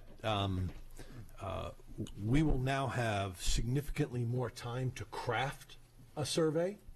The board gave us very little turnaround time to get the survey out and get the data back to you so you can make a decision for tonight. Correct? Now I want to finish. Yes. The group, and you did say that you're not an expert at this. Our resident experts worked on this. You don't like the way the survey came out, and I appreciate that. But I assure you that staff worked on this to the best of their abilities to craft a survey that would get you valid and reliable data for you to consider. And so we will certainly have more time now to craft a maybe more thoughtful survey. But I think the team did incredible amount of work in a short period of time to get you data to make decisions that were made tonight. And I am grateful, so please don't misunderstand my gratitude, Dr. Arlato. I just was troubled by the ranking question. I think we've been over it. I know you guys, you worked very quickly to get us this back. Don't misunderstand my gratitude. But now that we have time, I'd rather do it. I'd rather, you know, have them have another look. And that's all I was saying. So just to not have the same problem occur again. That's all. Okay, Ms. Santwine. I just share the sentiments of Ms. Dana here. We haven't accused any of you all in any of our conversations. We can definitely say, okay, well, this was a botched up survey and this was trash. We didn't say that. We also said that we heard from the community just like everyone else, and they have other concerns. So in order for us to mitigate those concerns, and Ms. Tudor, I know what all you have going on. I commend you guys for doing that. However, our results didn't quite align with the intent, and we want to make sure that happens. And I agree with you, Dr. Arlato, that the turnaround time was short, considering that we have had legislation and all those things as dependencies to these results. But now that we do not have those things, we do request that we have more considerations before this goes out to the public, especially considering communities like those that stepped up tonight. We've had the Muslim community, and I personally had some vets come back to me about their concerns. So let's look at that, work together, and do what's best for the students. Mr. Grannon. Not to put too fine a point on it, but we don't need to say Mother May I, guys. If any two of us want to see the survey before it goes out, we'll just simply put it on the agenda, and we'll see the draft survey before it goes out, and we can provide input. Okay, I see no further lights. No further discussion on the calendar. We'll move to our consent calendar. Mrs. Corkadell. Mr. President, I move to bundle items 5.01 through 5.09 and put them forth as a motion for approval. Okay. So let's do that as two separate, so we can do superintendent's recommendations. So first motion to bundle. Mm-hmm. Motion, oh, yeah. Bundle second. I'm sorry, I'm getting ahead of myself. All in favor on bundling? Aye. No. Okay, great. Motion carries. We now have bundled items. Dr. Arlato, your recommendation, please. Yes, sir. I recommend the board approve contracts as listed on tonight's agenda, 5.01 through 5.09. Is there a motion? So move. Second. Discussion on any of the items. Seeing no lights, Ms. Hanchwine. Sorry. So I just had, in terms of 5.01, I noticed that there were two responses, and those two responses came from contractors, I believe, that have worked with us before. I was trying to understand if the survey, back on the survey, if the solicitation went out to a specified group of contractors because of the work being done.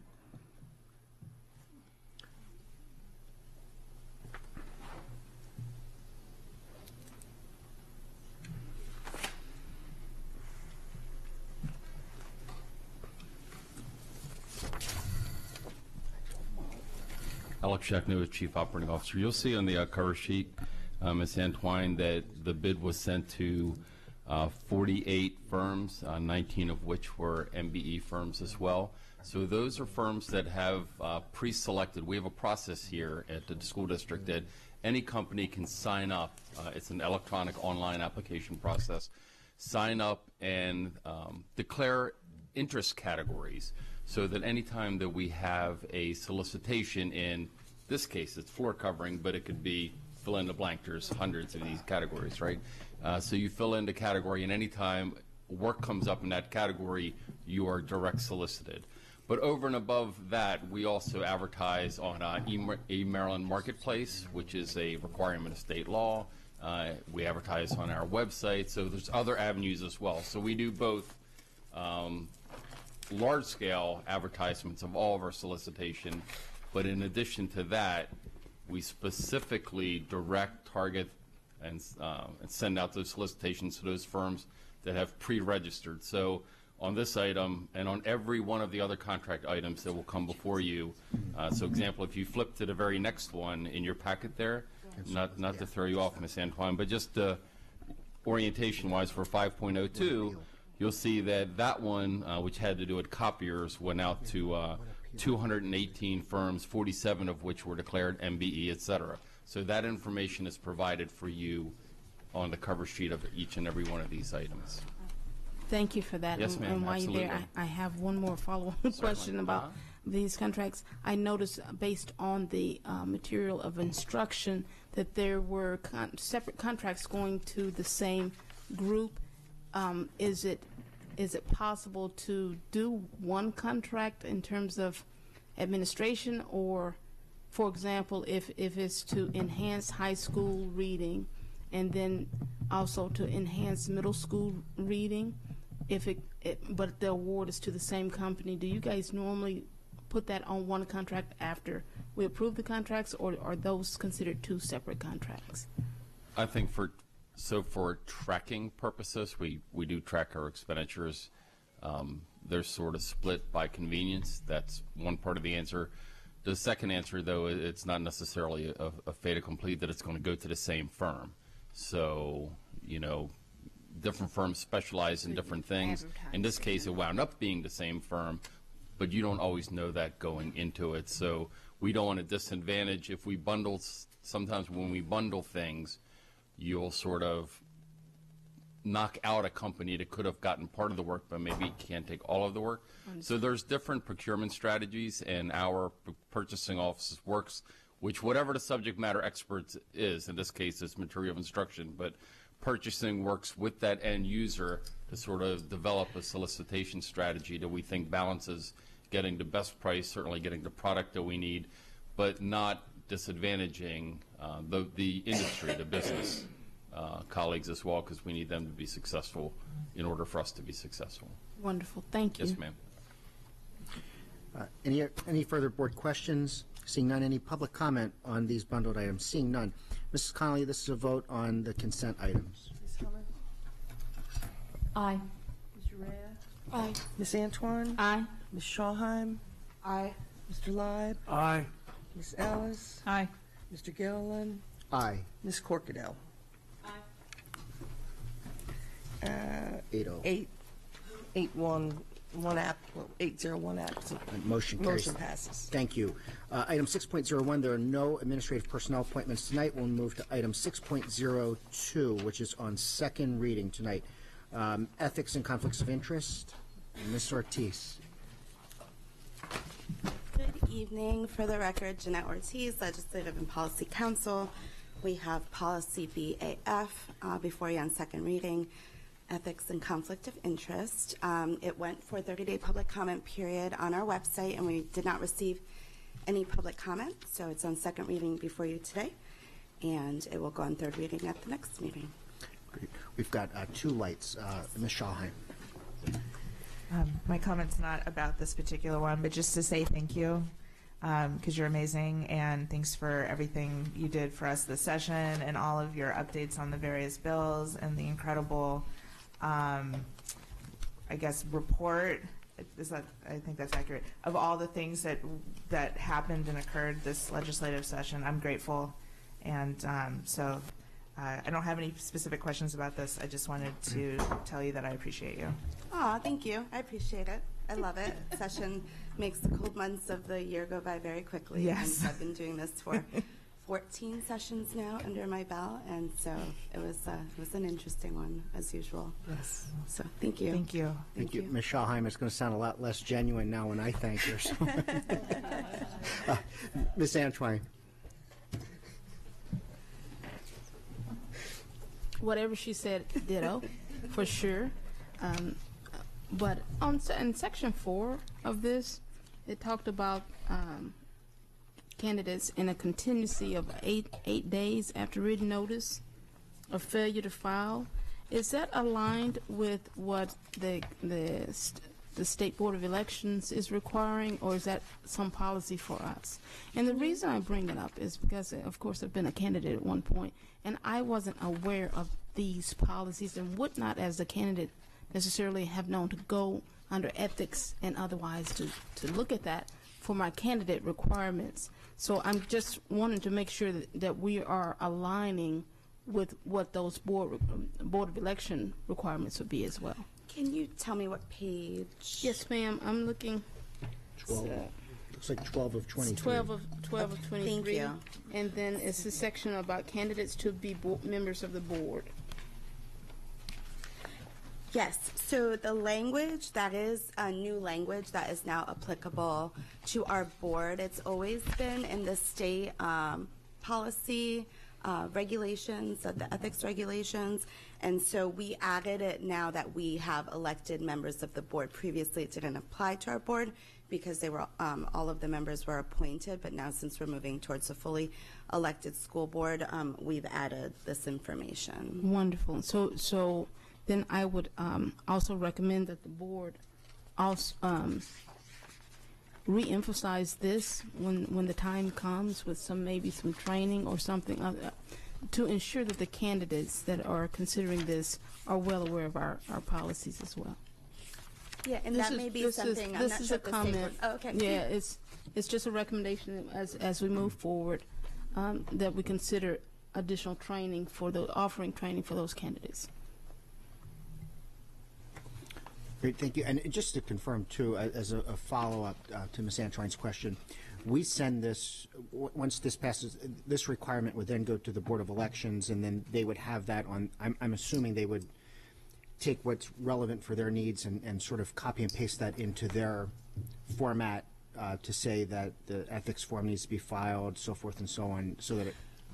Right, so the State Board of Elections, they are up to date with all of the ethics requirements by the state, and so anything dealing with candidates, they would have that information available to candidates once individuals file for elected office and the various sort of laws. And so this probably was included, and perhaps it just, I mean, you know, when folks are filing for candidacy, there's a lot going on, so you just may not recall it, but yes, this is information that would be made available to candidates because, as Ms. Antwine said, you know, someone may not know that this is out there and that there are certain requirements, but the state ethics, the State Board of Elections would provide the requisite information to candidates.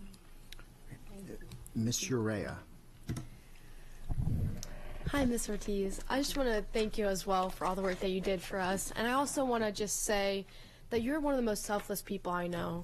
Not only did you help me when I became the chair, as well as Ms. Corkadell, but you really extended and helped CRASC a lot, especially Rita, as she's the Secretary of Legislation, and she learned so much from you. So I really just want to thank you for that and everything that you've done. So thank you. You're welcome, and thank you. You guys are going to like get me all emotional. Thank you. I see no further lights. I'll just add, sort of the Me Too now, but, again, I know your reputation is highly regarded among our delegation and certainly the relevant committees in the Senate and the House. And so thank you again for all that you did for us and continue to do. And I think this is just going to be a chorus now. So, Mrs. Hummer. Well, I have to throw it in because I was down there a lot. My sidekick. With Legislative Committee for MABE and down there a lot. And I will give a shout out. There was a bill right at the end in the Senate that that we did not support, and one of our senators pulled it up there the last day and pulled up our testimony from Jeanette and said, oh, no, and he listened to us and what we had to say, and so she makes a real difference when it comes out for things for our school system and for education in general. So you did a great job this session. I know it was, I think the final tally was over 2,000 something bills that came through, and education-wise, we were following close to 400 of them, and so she worked her tail off and did a great job. Thank you. Oh my God. Thank you. Thank you. I appreciate it. I love what I do. I love the fact that I can do policy and legislation. I'm glad that my end of session report is helpful to you. It's also helpful to me because we will have, as Ms. Corkadell stated earlier this evening, some policies that we will now need to look at as a result of new legislation. But I really love what I do. I love working for this school system. We have like the best team in the state. I love my colleagues. I love our superintendent. We're very, very fortunate. So I've just never been happier at a place of employment. Like I literally come into work and I'm excited every day, and I've never had that anywhere else. So thank you. Let's keep it that way. So my review is when? No.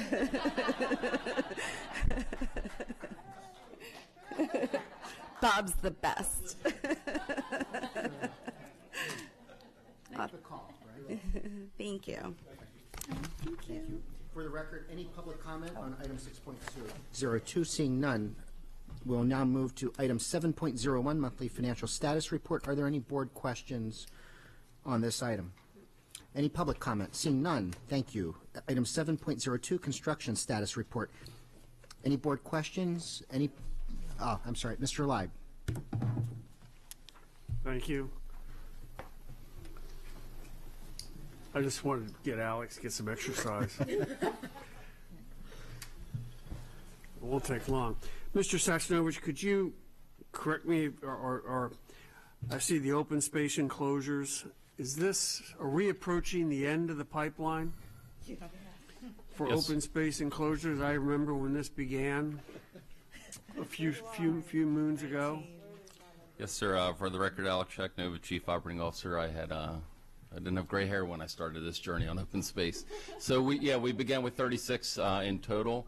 We're currently under construction at Chesapeake Bay Middle School, which is our last project of the open space line item program. We do have a couple other schools, such as Old Mill, Rippling Woods, that are going to be taken care of as part of a comprehensive CIP renovation or replacement, but the completion of the construction work at Chesapeake Bay Middle School will officially end the line item called open space enclosures. Ain't it great when a plan comes together? Yes, sir. Thank you, Alex. Yes, sir. Mrs. Corkadell. So, this is real. This is not like a delayed April Fool's, because I remember reviewing this list when it was all fresh and new, over a decade ago. That is so wonderful, though, to hear. Where finally there's a light to the end of the tunnel, right? Yes, ma'am. That's great. Great work. I mean, that was a monumental undertaking, most certainly, and through up years and down years. So, kudos. It's finally all done. And a bad chapter of well-intended design is now closed. I will say that of all the construction projects that we've done over time as Corkadell, I think the open space enclosure program was probably the best received project category that this Board of Education has ever set about trying to undertake. So, Yes, and I can see why. a long time ago, Miss Nally, a name very familiar, actually championed us doing the first pilot project, and it was at Van Bachlen Elementary School, a school where she was an administrator at. And we did that to convince the state. The state did not actually have a program called Open Space Enclosures. It was not a eligible category of work. So the county government fully funded 100% out of pocket Van Bachlen as a demonstration project. And then it took 2 years for the state to finally recognize it as a viable category of work. So it's been a very long journey.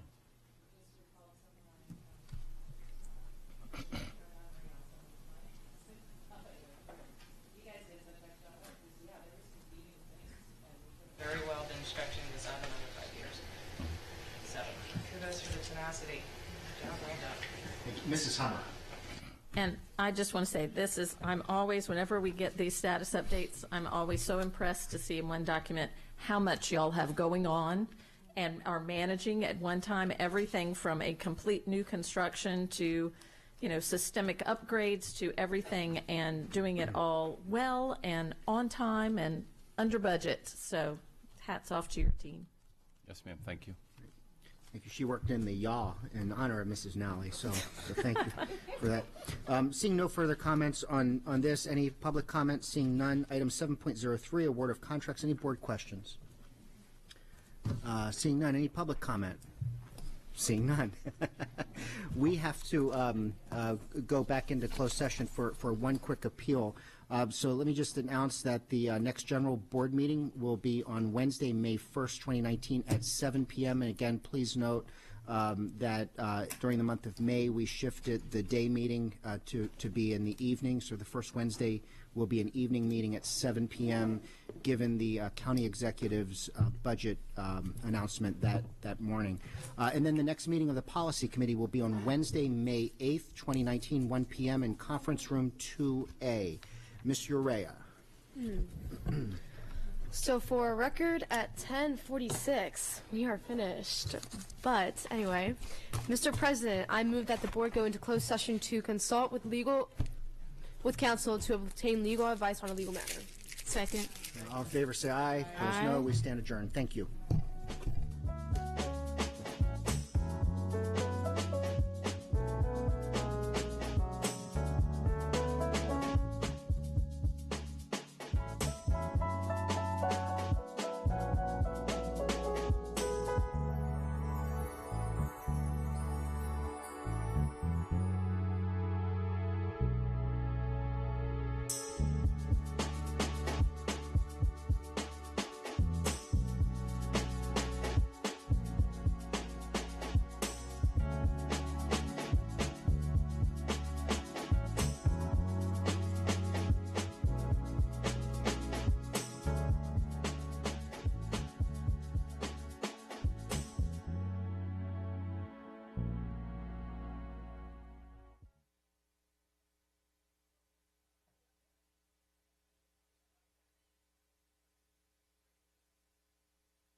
No idea. So it took me a little bit. She was fine. She was like, bye. But I was the one that, okay, should I follow it? Would it be okay?